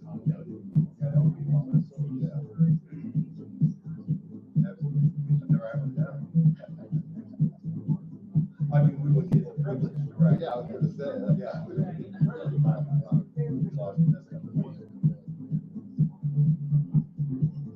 don't want to put that burden on us. Yeah.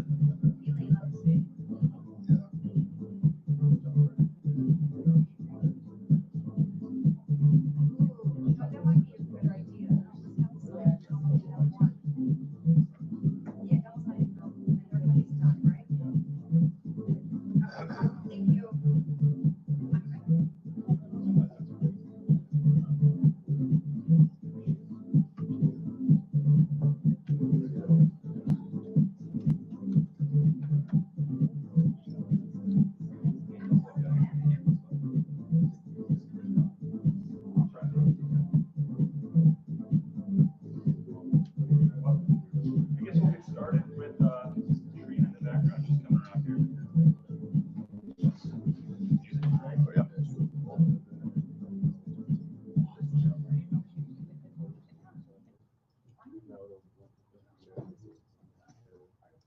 All right. So we've gone over a lot of information the past day or so. Obviously, some of it may be new for everyone in here. Other people have an existing BDC. Maybe it's just, a refresh, right? But what we're going to do now is we're going to go around the room. We're going to see what you have learned and what you're going to be taking out of this. So what are you going to do when you get back to the dealership? Granted, you guys don't have a BDC going this second, but I'm sure you have some really good ideas on, okay, maybe we need to do this prior to the BDC going. So A lot of things I'm gonna do personally is number one, something I should have been doing, is handing out the referral sheet on every sale. So currently you're not doing that. And get these guys to answer these phone calls for it. These are awesome. I can sit there and listen to salespeople follow up with customers and their fumble or inbound calls, and they fumble around a little bit just to get them here. Do this. Make the appointment. We sit there and preach that, the object of a phone up is not to sell a car, but to sell the appointment. Exactly. So when you get back to the dealership, before we come in to set it up, what are you going to do in specific to get them on the referral process? Do you then ask for referrals? Absolutely. Okay. How are you going to hold them accountable if they do not do it? What are you going to do in specific? So I don't know, instead of lighting them up a little bit, I won't have that, well, you don't get leads from BDC. I don't have So that. a salesman comes to you with the deal packet, no referral sign. You're gonna ask them, did you present the referral? You go out there and present the referral to the customer. You gotta lead by example. You gotta let them know, you know what, we do it, we ask for it, we will get it. And maybe not every time, but if you're consistent, we'll get some progress out of it. Right. So that's one thing, get going with the sales staff. When we're on site, we will work with the sales staff with that. Right. That's key. Everyone's got to be on board, sales staff, management, everyone. BDC has to be on board with it. With the current Sun Trip store that we just got you guys going, what, 2 weeks ago? What are you two young ladies taking out of this? What are you going to change when you get back to your BDC? Well, for me, they're not. Speak up a little bit.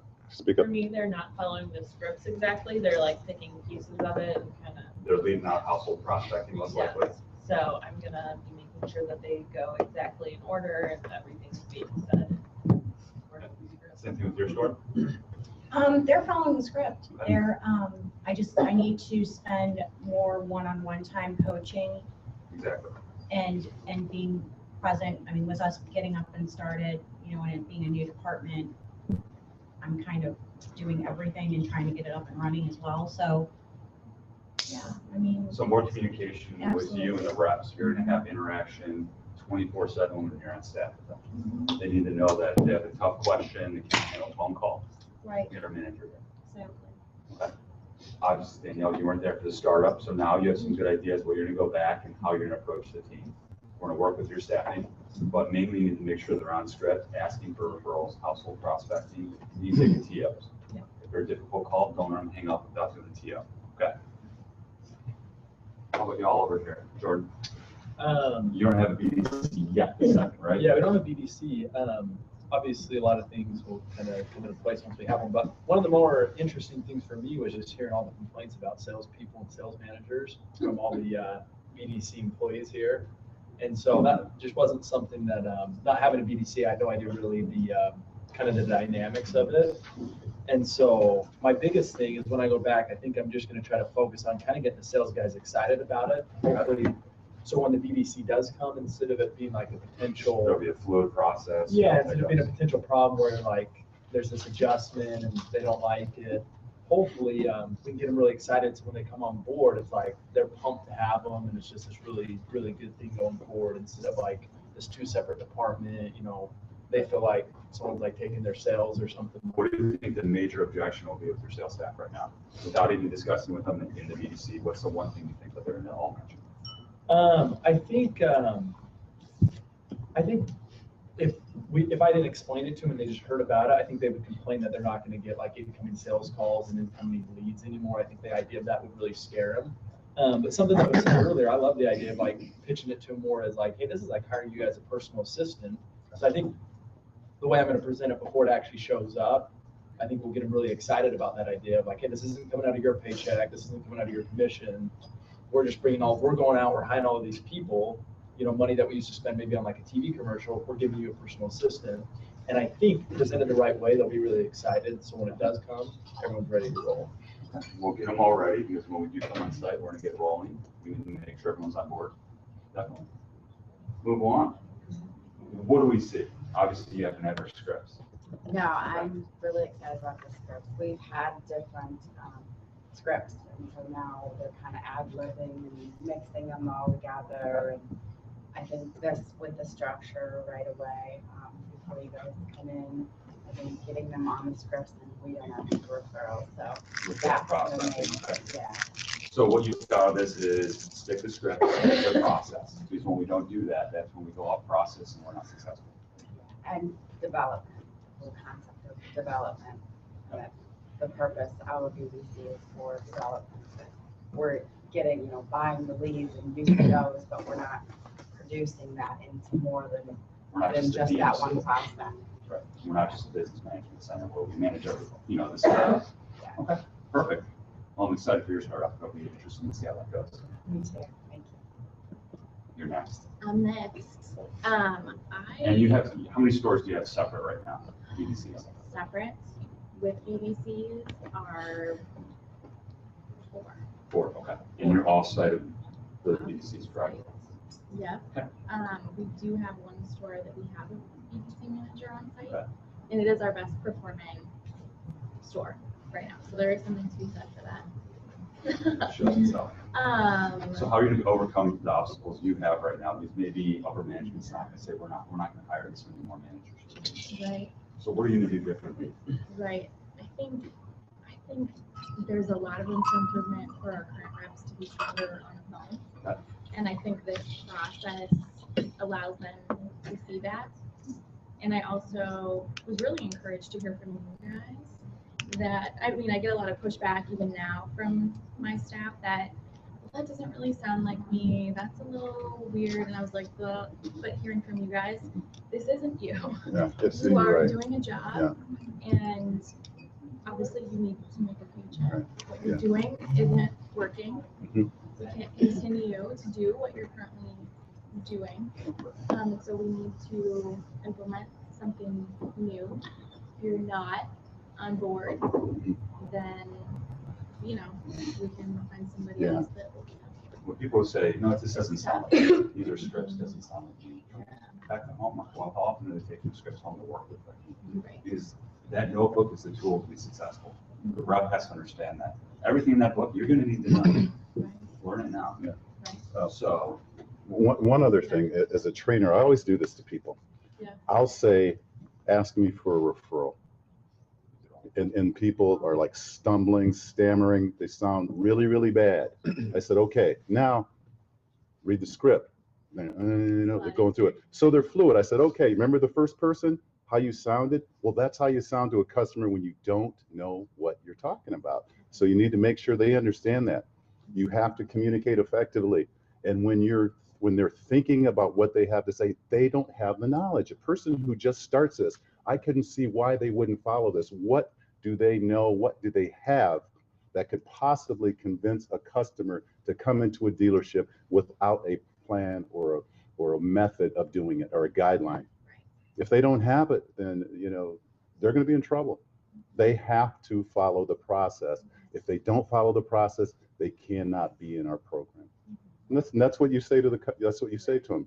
You were hired to follow this process, and if you cannot follow it, then you have to leave. That's right. And they're not even the salesperson's customers. They're whoever your owner is, it's their customer. And we've been allowed to manage that customer base on behalf of your owner. That's what our job is. Yeah. These guys are. We're gonna take a look at some of their numbers. Okay, you'll be astonished when we do that. Let's move it along. So another thing you have to focus on with having so many off-site stores is your communication. How are you going to manage that daily and weekly?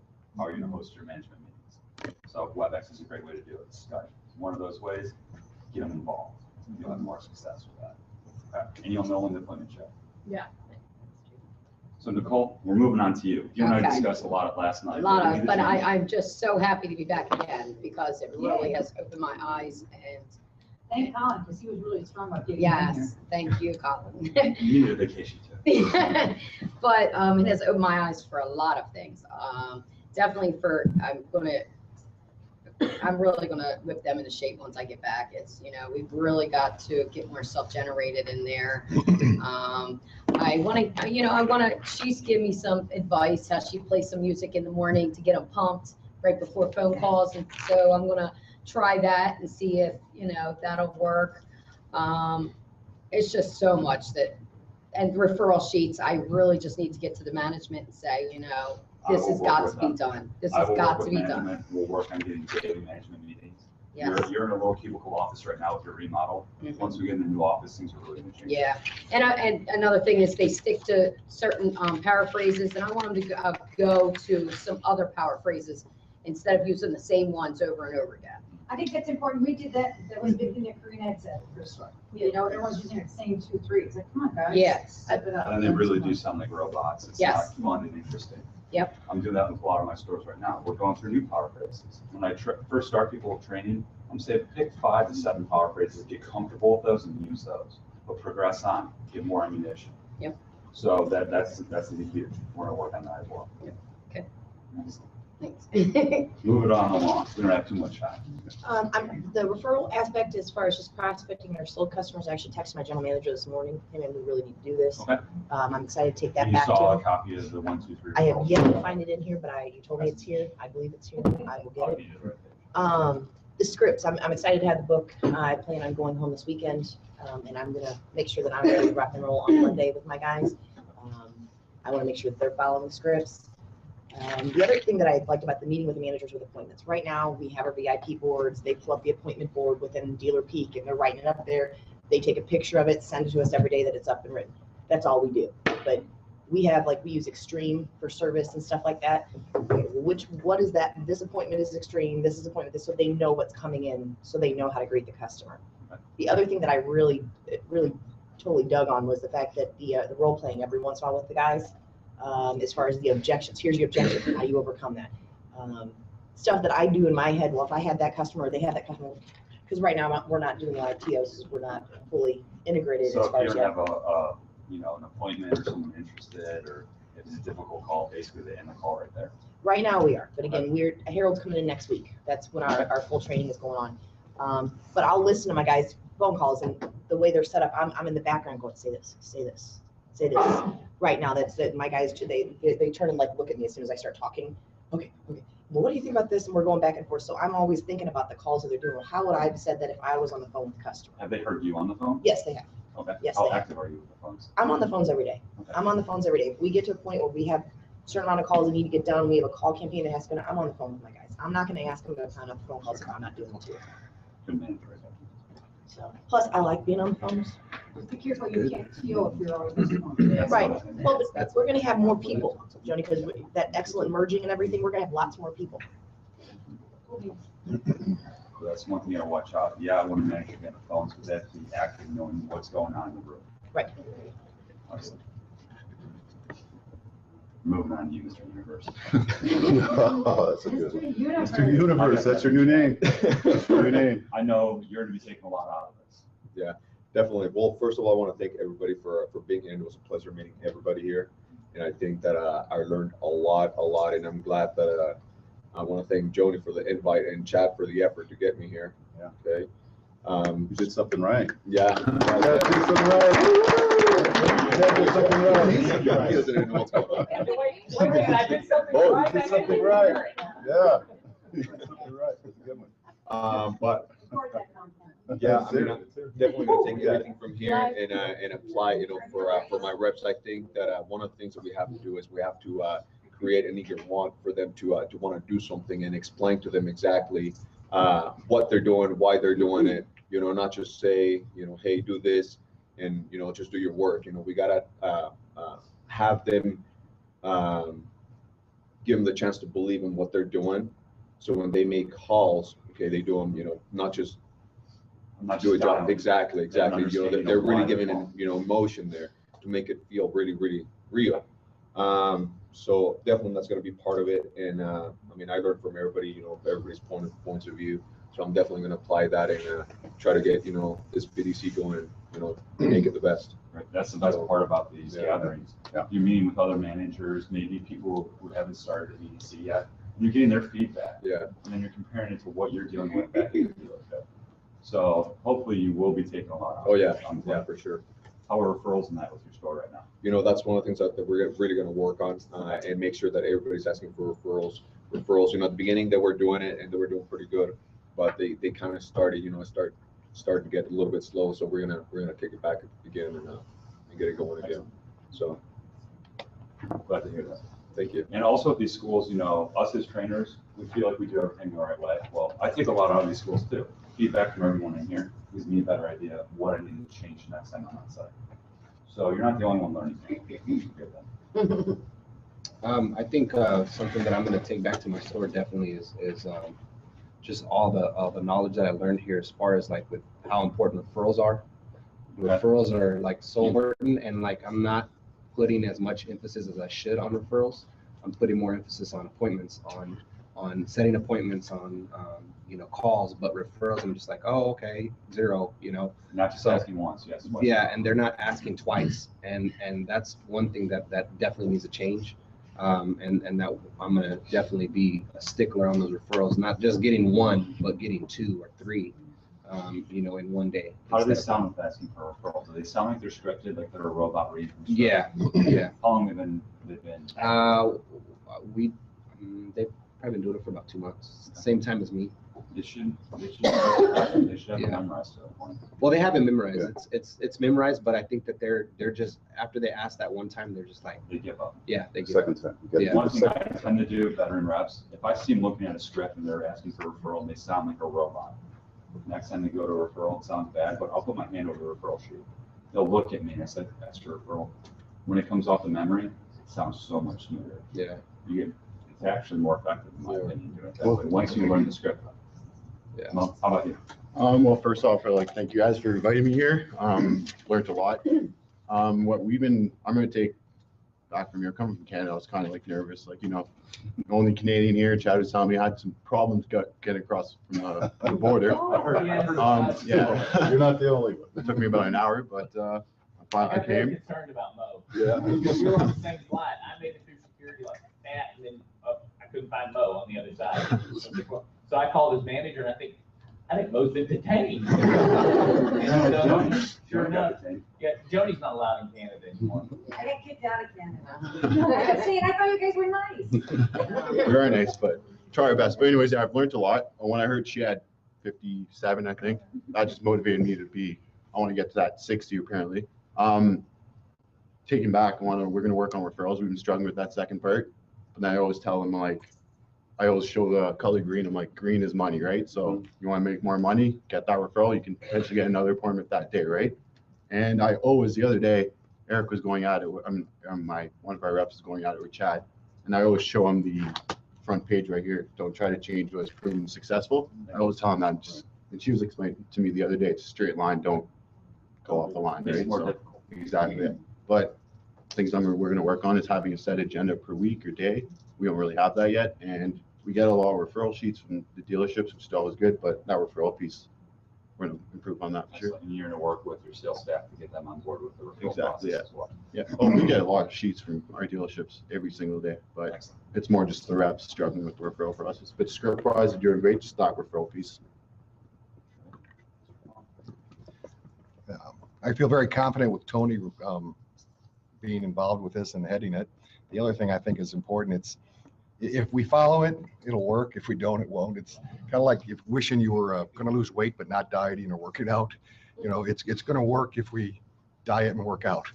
And or in this case, if we follow the guidelines, the structure, it'll work. If we don't, it won't. Coming into this, did the two of you were you apprehensive of what's going to happen? Do we really want this in our store? I don't think Is it going so. to work with us? We were favorable of it, but it's like, what is it? Exactly what it is.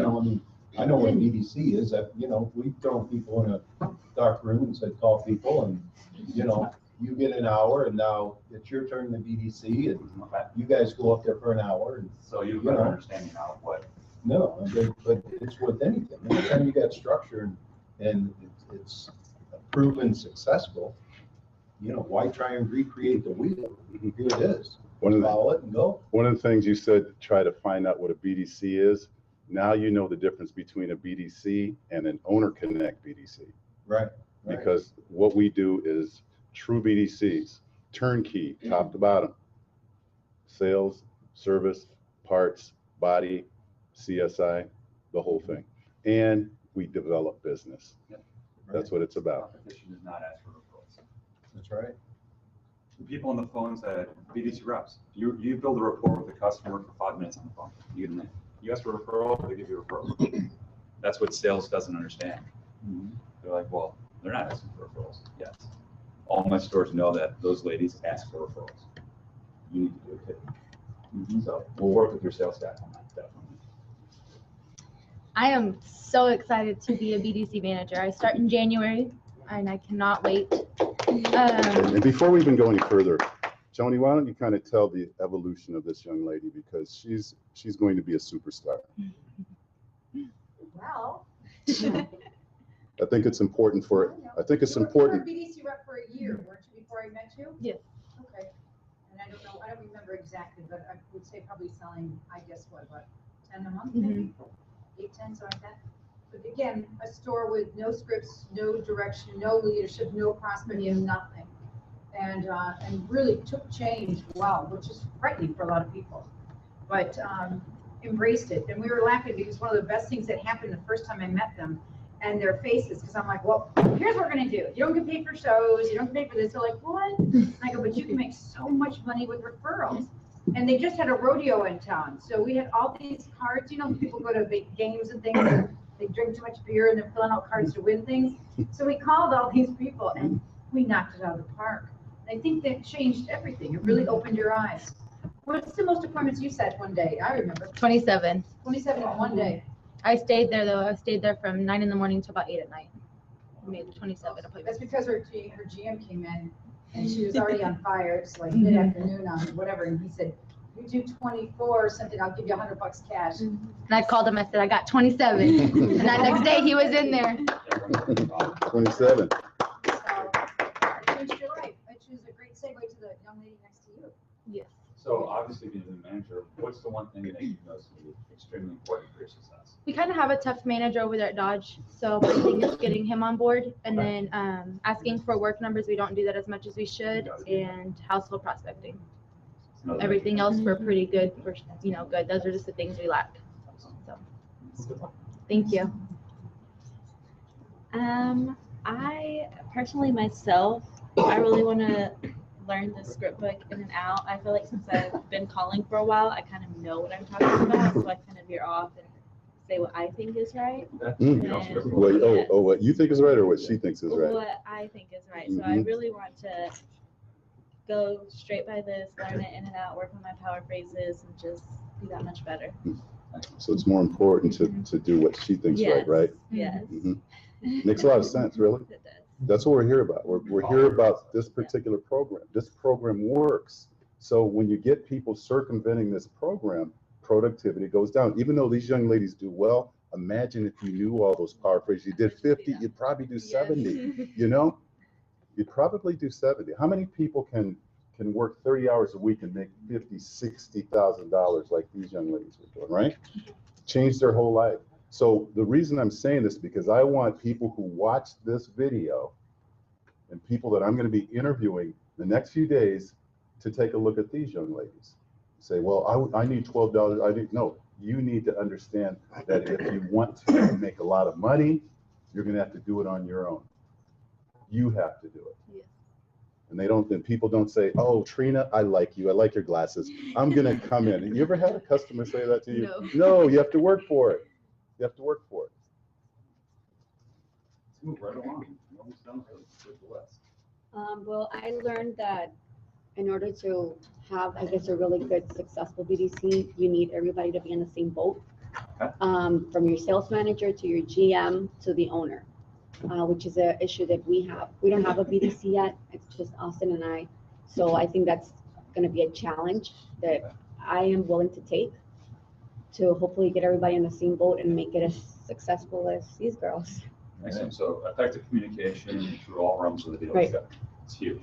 You're going to need the owner, the managers to have daily interaction with you. Have them come in, see what's going on. A lot of my stores, Nicole's store does it. Every night I get a Go Green picture sent to me. She sends it to her management. All my stores, I require them to send it to the manager as well. She also sends me her appointment for that day.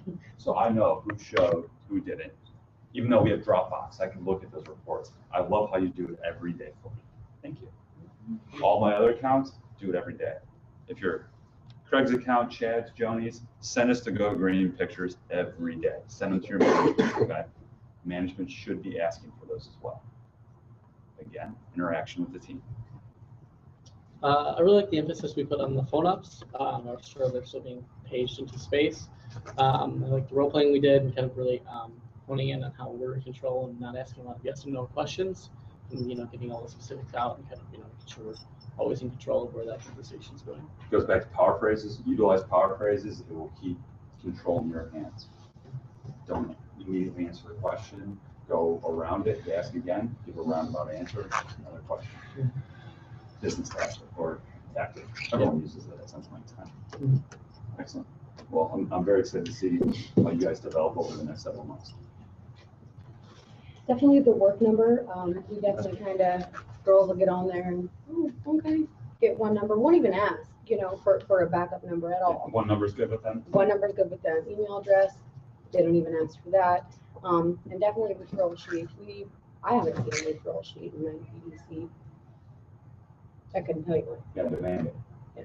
So, that's definitely something, so yeah, and then more household prospecting. There's only, one girl that's really good at that, so that's definitely gonna be, And are her souls higher than everyone else in the BDC, or appointments, I should say?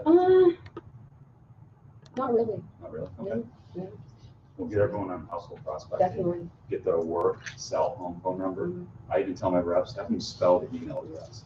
Some names aren't exactly Yeah, easy to but spell. we definitely do, every 2 hours, it's work plan, and then you're gonna do, an hour self-generated. Then you go back to your work plan to make your second round, and then you do your How are your self-generated. self-generateds right now? Pretty good. Well, yeah, I'm trying to get them on board, but I don't know if, they're not prospecting enough on these cold leads, to call them. So, We're showing heroes there next time, but really, just, let's not do anything else, really focus on this. yes, Yeah, yes, definitely. Like Sun Truck, we started them up about 2 weeks ago. They're working on exclusive trade-ins and exclusive buybacks. That's it right now. Yeah. Get the confidence going, get the knowledge of the script, and get comfortable on the phones, and then go at it. So yeah, get the self-generated, get the exclusive buybacks and trade-ins going. Definitely. I know you have several things we need to work on. Incidental contact is one thing we need to work with you on, right? Yeah, that, as well as utilizing my resources that we weren't able to utilize before. Such as the scripts or the management, the referrals from the salesman, never seen of those ever. Okay. Like you said, incidental contact, getting even more familiar with my power phrases and when to use them. So pick out 5 to 7 power phrases, get extremely comfortable with them, utilize those, and then keep adding to it every day. What's your standard? You gotta do it. And a lot of times in household prospect, you ask, who's most likely to be in the market next? In my experience, a lot of times, no one in my household, but my neighbor comes to mind. It kind of segues into a referral, believe it or not. So excellent. Good luck with that. Questions? You have my number. Call me with any questions on that. Get a hold of chat. I am really excited. The end of these past 2 days have really made me want to push more as a BDC rep.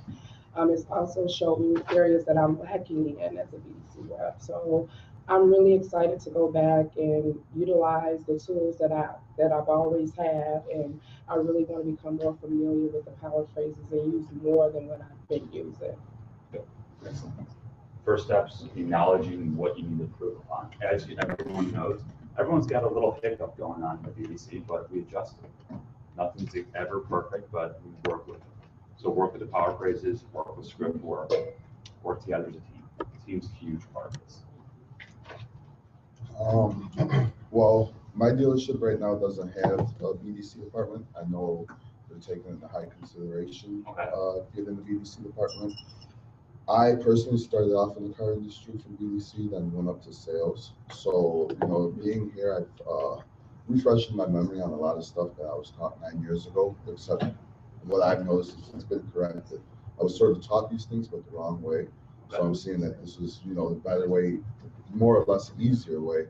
And, I think I've learned the tools that I could bring to my managers and bring to my salesmen and push them to the next step in getting the BDC department going. Because, just utilizing everything, like you said, it's going to be like having a personal assistant for the salesman. Because on a Saturday, we're not able to push out the phone calls that the owner wants. Because if I got 3 customers, then that's basically my whole day. You know what I mean? I got a customer, another customer comes in, another customer comes in. I'll maybe have a half hour in front of my desk. So are you the voice behind the BDC in your deals? Pretty much. So if you say we want it, they're going to go ahead and do it. That's what we're pushing for. Yes. Okay. What are 3 main points that you're going to push to management that we need this now? Well, first off, we're not following up with our customers. We're not only following up on top of our customers, and it's just something that I feel we need to move on to the next step. If we want to double our cars out, well, we need not doubling the salesmen, because we're still going to be doing the same thing. We're still going to be busy. We're still going to, when salesmen were lazy, we don't like to hit the phones all day. We don't like to sit in front of a computer and email. We like to be in control of our money, but yet are still lazy. You know, so I feel having a BDC is definitely going to utilize. You know, it's going to be good. So you're gonna follow up, you're gonna create more floor traffic in the dealership. You're gonna create excitement with the sales staff. Right. Nothing worse than going into a dealership that has no ups the whole day. Right. They're just sitting there. Do I tend to see a lot of sales staff on Right. phones at that time? On occasion, maybe. Most of them no. Right. Okay. Anchorage, Alaska. Whoa. There's two of you in your BDC Whoa, right what? now. Uh-huh. You have no manager, correct? Correct. Okay. How are the two of you gonna interact to make sure that the processes follow through? Well, I'm gonna go back and meet with Jamie, our GM, Okay. and let, talk about the things that I learned here. All the important stuff that, the green board, the household, mining, all of that. I mean, just stuff that we haven't been doing. We've just been basically answering internet leads, and, we haven't been a BDC officially because we're not doing any of this stuff. So I just like have 100,000 things I wanna go back and do. And, and luckily Jamie is in support of it. I'm very fortunate that the guys like, the BDC or sales floor because they like the leads, they like the appointments. And so, I do get them coming up and asking, do you have an appointment? I need an appointment, that type of stuff. But they're very supportive. I've had a little bit of issue. But what I'm going to take out of this is everything I can remember. I took a lot of notes. So with the BDC you have set up right now, are you prospecting? No. For referrals, no household prospect? None of it. And they're on board with it right now, right? The sales staff, management. Absolutely. So how are they gonna react when you come back asking for referrals, household prospecting, bringing in business that otherwise would never have come to the dealership? How are they gonna take that? Or no? They're going to absolutely love it. And I don't foresee any problems with calling. I've never had any. They'll come to me and say, Julie, this, I had an appointment with them. Maybe a fresh voice on the phone. Would you give them a call so you could get them in? So. Being in Anchorage, how do you think customers are gonna react to that sort of referral? Because a lot of people are like Anchorage, small area, they're not gonna give referrals. I have people say that in Alabama and Tennessee. We're in a Everybody small drives town dog here. sleds anyway. Whoa, you ever been in Iditarod? No, I haven't. Oh. I've seen it start. You seen it start? Ah, that's Okay, good. so, I'm just excited because I have a whole crew that's on board. With the other person that's in the BDC with me, there's a lot of work there that needs to be done. A lot of work, We'll work with you to make sure you're both on the same page. Okay. But I'm very grateful for everything, the knowledge from everybody. I appreciate it. Congratulations to you two over there for. Let's give these two a hand, okay? All right. Take a look at some of their numbers after this. Excellent. I appreciate it. So to wind it down a little bit, so Craig can go on his metrics. We need to have constant effective communication with all aspects of the dealership every single day. If you have a question, any issues, you got to direct the management right away and take care of that issue. Okay. Another thing, CRM utilization. All the sales managers, GMs, make sure sales staff is actively and effectively entering notes. We're gonna call a customer who's turned down these at poor credit because there's no note. Goes back to accountability. You have an up on the floor, any showroom visit, notes get entered, okay? What's one more thing everyone's gonna take out of this? That seems to be a common thing with everyone. So obviously communication, CRM utilization, stick to script, stick to the process. It works. Obviously, Joni and Craig have been doing this an extremely long time. The process works. It's evolving, but stick with it. If you stick to the process and if for some reason it's not successful, you stuck to the process. You can go off on your own. Going off on your own is going to make your job that much more difficult. So any questions, call us. Like Joni said, you can text us if you have an issue. If your staff is not active on the phones that hour, contact us and we'll let you know what to do next with it. Especially you two young ladies, let us know. Because right now we're working with your staff. But it seems like we got a pretty good start so far. So I'm going to be taking a few people to the airport now. Thanks. All right. You got my Chris. Yeah. All right. First of all, Craig's going to get going on metrics here. all right. First of all, I want to thank everyone for helping us to launch our television network. We're really excited about it, and we think it's going to be a very successful venture. So thank you. Thanks. Thank you. Great job. Nice meeting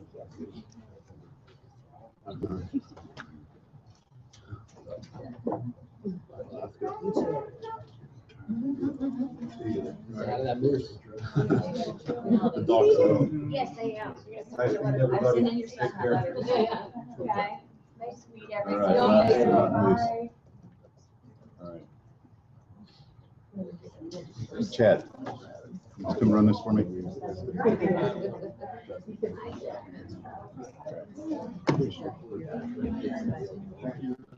Is that the wrong one? I know. It was nice to meet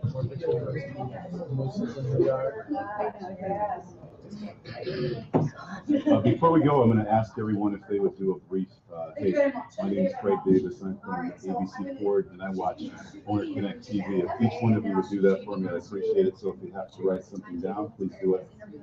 Probably about a 10-second thing, okay? Appreciate it. All right.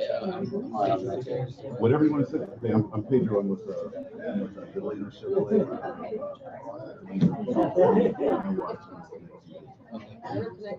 All right. All right. Do me a favor, change that. You run this for me. Okay. All right. Keep going. Last but not least.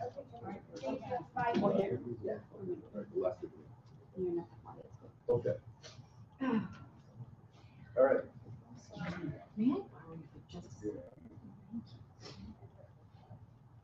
Okay. Last but not least, the metrics. These are things that we use to organize and to show where we're going or where we've been. This one happens to be our friends in Texas. So right there, what this is the data sheet. This is our ROI. If you can't see that, one of you move over there. Okay, so you can see this. This is important. Can you see this? Because I'm going to be standing right here. Am I in the shot? Okay. All right. So this is our data sheet. ROI, return on investment. This is what your reps are doing. This first column has the customer's name in it. Customer's name. The second column has the stock number, so we can keep track of that. You can use that for several different things. One of the things you can use it for is for commissions. So you can match the stock number with the customer or with the person and the customer. So it's important to have this information. This should be filled out every time you sell a vehicle. This should go in there. The information go in. The BDR, or the Business Development Center representative, or as they call them, their agents there. Their names there. The lead date, when you started calling this customer for the first time. That should be in there. The first contact. So as you can see here on some of these, you might see a different date. You might see a year. Years different between the first time the lead came in and the first time the BDC contacted. So that means that they're following up on the process. And that's where the return on investment comes in. So then you see the sold date, new or pre-owned. If it's new or pre-owned, the actual dealer, Honda, Chrysler, Jeep, Dodge, Chevy, you have 4 points, 4 dealer points. Is that what you work with? 3. 3, okay. Source, past lead, look at that. Self-generated, past lead, referral, referral, referral, referral, buyback, past lead, past lead. See what I'm talking about? The way these guys do their business, that's what they do. Click on that right there. This one? The down. Click on that. Should open it up. Go enable editing up there first. All right. All right. So click on that. Okay. So let's click out every. Okay. Click out everything. Okay. All the self-generated. Past lead, referral, service, incidental contact. All right. Does everybody know what incidental contact is? That when you get a customer, you just talk to them. Okay. All right. So click on this. Okay. All right. Scroll up. Okay, before we go anywhere, it says they have 107. Is that what that number is? Can you see at the bottom? Does that say 107? Is that, Right here, it says 232. no, that's 232 up. But look at the first number. What's the first Oh, number? 107. 107 self-generated opportunities. Want to see something? Want to see something nice? Let me show you something here real nice. Okay, see if you can do this. What store is that? That's their store. It's in Texas. All right, let me see this real quick. Let's see this. Let me have it. All right, here's what I want you to do. You take these right here. Okay, so where's my? Okay, take these. Where's my cursor? Okay, okay. So you take these all the way. Or no, right here, front gross. All the way down. See that? Okay. So once you get to the end of that, you go one past it. When I tell you to, I want you to click on auto sum, okay? All right, and I want you to do that on the last one, okay? Okay, all right, okay. All right. Click on auto sum.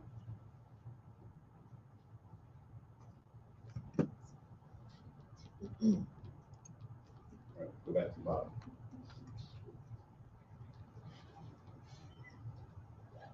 Just on the front end of those deals, they had $62,000 worth of gross. Now there's some negatives and things in there, but that's pretty good. Okay, so go to the back end. So go to the top of this end. All the way to the top. All the way down. One past the button. Open auto sum.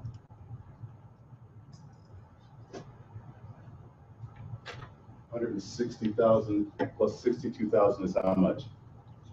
$260,000 without even hitting internet, phone ups, or unsold showroom traffic.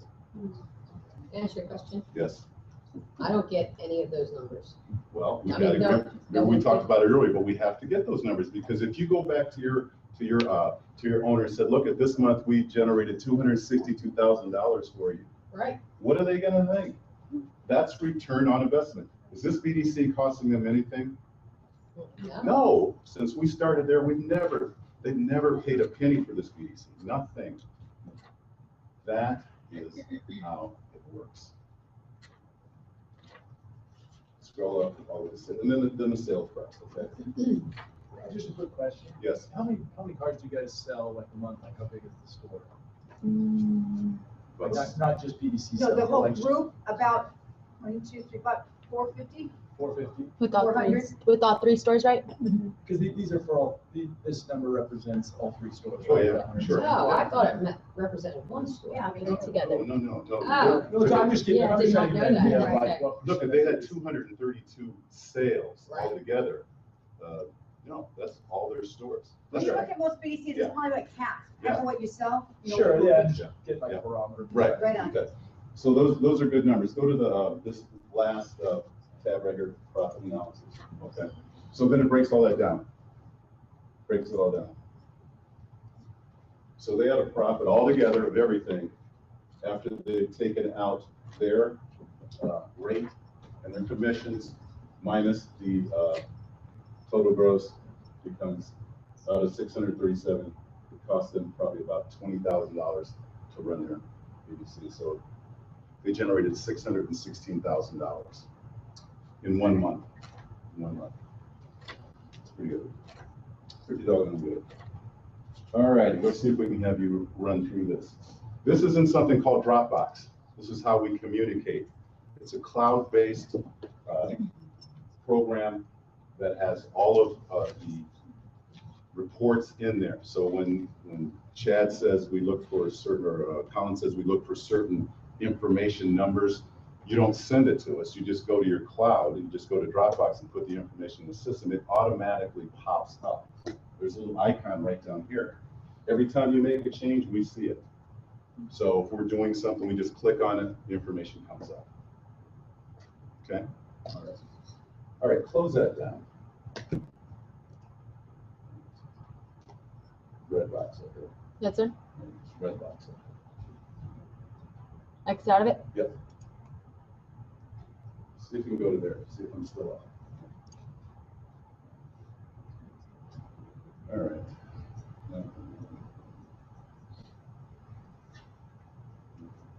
All right, since I'm using his computer, I'm going to do this. Okay, so there's another report that we use, and that one's called the tick sheet report. Why do you think we use a tick sheet report? Anybody? That's okay. Tick sheet report. All right, let's see. Unfortunately, I have to go on the other side to do this. Okay. Yeah, that's why I need you over there to do that. The tick sheet. Yeah. All right. So go to, it's right here. Go to York's. Go to York's. You'll have to see when you logged into mine. Do you have York's? If you don't, all right. So go to Drone X to the website and then log me in. Okay. No, to the right. To the right. Yep. You log out and log me in. Just start with my initials WC. It'll bring it up and then the password's in there. All right. All right. There you go. That's it. Okay. All right, so this is Dropbox, and before you move on, once you sign in, we'll talk a little bit about this. All right, so this has a lot of our office information, and it also has a lot of accounts here. So that's how we do it. So why don't you scroll down? We're going to take a look at a little small BDC in Holton, Maine. So far north you can see Alaska. Actually, you can see Russia from there. Anybody remember that comment? Craig's York November tick sheet right there. All right. Download it, please. Oh, that's one.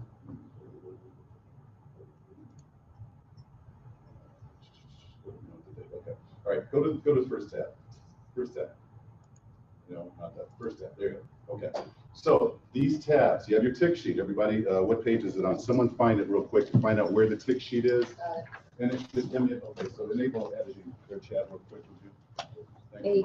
It'll be page 8, I believe. Okay, go to page 8 real quick. This is a manual method of taking care of your reps on a daily basis. Now we're talking about the Go Green board, right?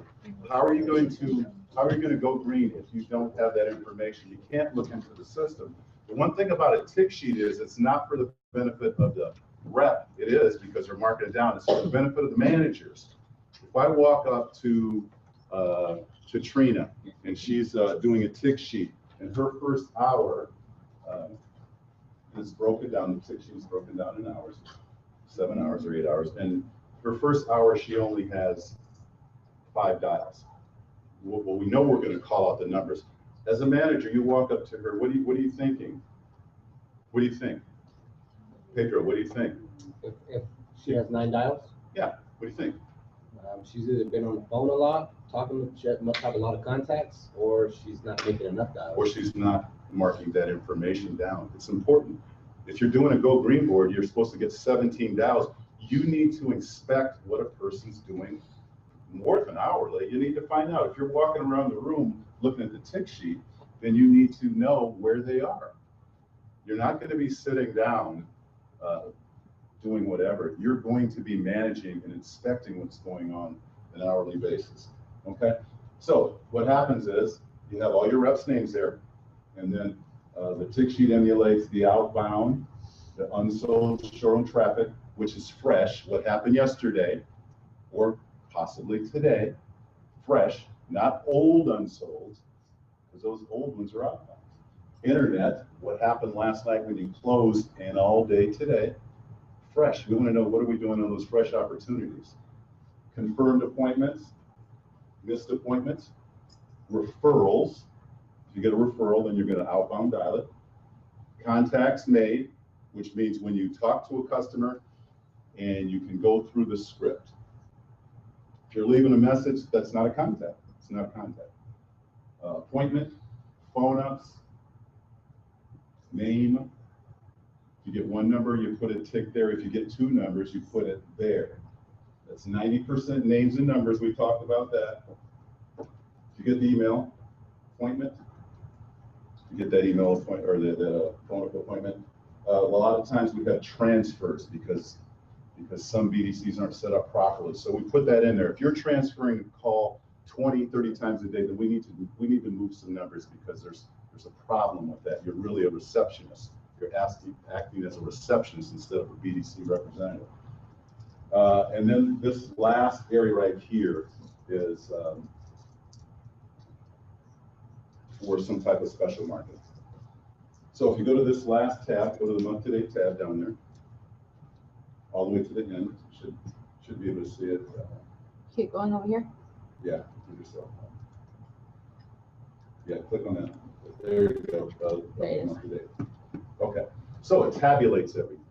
So their efforts for, I think it was November, 6,541 outbound dials, 25 unsolds, 143 internet, 55 confirmed, 37 missed appointments, 1 referral.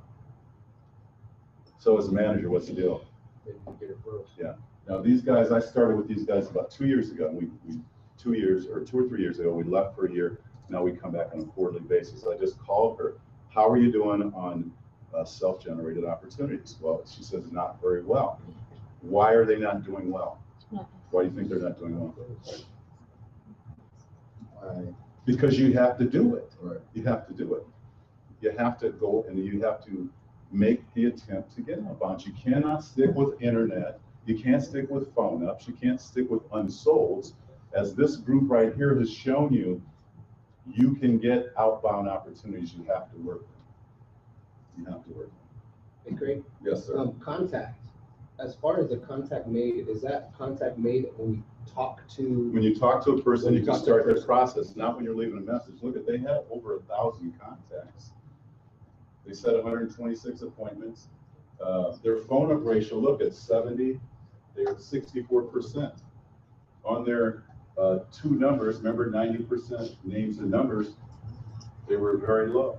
They were very low. So those are things that we can look at. If I'm not in your BDC and I see this pop up, I can just click on it and take a look at it and see how you're doing, or how well you're doing, or how you're not well you're doing. So that's what this is about. It's a manual input, but it helps us to see where you're going. So that next time on our visit, we can work on certain areas or aspects. Here, are they asking for 2 numbers? The verbiage is, are you calling me from your cell or phone or home or cell or work? Well, I'm on my cell. What's that number? And then they stop. When you're supposed to go for backup, what's your work number? And how do you spell your last name and what's your first name? See, that's when you do the process completely, you get the information. And as Joni and the rest of the crew has talked about, well, I'm at work. I can't give you my number. Well, what type of work do you do? Well, I'm a doctor, I'm a surgeon. Well, listen, all I really want to do is leave a message if I can't get in touch with you. Then you can call me back. Now, that wouldn't be too bad, would it? No. Okay, so what's your work number? Issue is, are we fighting for that second number? Or are we giving up? That's what happens. People give up. Pedro, or Nicole, as managers, that's what you have. That's what your job is, to get these numbers to where they're supposed to be so we can contact customers. That's what it's about. Okay, you see that? Someone just did something, so it just pops up. It's important. Okay. Sent out 722 emails. They've had a bunch of inbound emails, and sometimes we track different things for different dealerships. But this dealership is small. When we started there in Maine, how many were they doing? They were doing Cars or? Yeah, cars. Yeah, they were doing less than 50. Now they're over 100. So for a small dealership like that, that's a lot. It's almost double their business. All right. So that's the tick sheet report. We need to wrap up. So we need to wrap up. All right. Okay. So the other report is an appointment log, and what it is, it really just keeps track of your appointments. So you can keep track of the appointment, who you gave the lead to, and you're keeping track of percentages for the sales staff. Okay. All right. So Thank let's you. get everybody up. Okay. All right. It's noon. It's high noon. All right, guys, any final questions, concerns? It's time to wrap it up. It's time to go home and make a difference. Okay, so let's It's time to go home and make a difference. So let's go do this thing. I always say, remember two things. Never, ever, ever forget your sense of humor, right? And your self-respect. Right? So go be the difference that you believe you can be, right? It's important, all of us. So the new year's right around the corner. Let's make it the best one we've ever had, right? Appreciate all of you very much. And thanks for helping us launch our network. Yay, Yeah. bye network people. Big time. Thank you. Okay, so logistics. Logistics. We're currently working to try to get everybody to the airport. I'm gonna have you ride with Layla. I have Mo and you two. We're gonna leave it. We're gonna have a quick company meeting. So we're gonna leave here. We're gonna leave here at about 1:30. Oh, here's 20 minutes away. Okay. So you're all. Thanks. Yes. Yes. Just, yeah, right there. You can Yes. just stand, yeah, you can just go stand right up there. You're going with. What do I say? Your name's Trina Stevenson. And I'm from, Unless you want to go way early. huh? Yeah, yeah, of course, everybody's gonna do it. So we'll all meet together. With Layla. We're gonna meet at the door, the side door over here.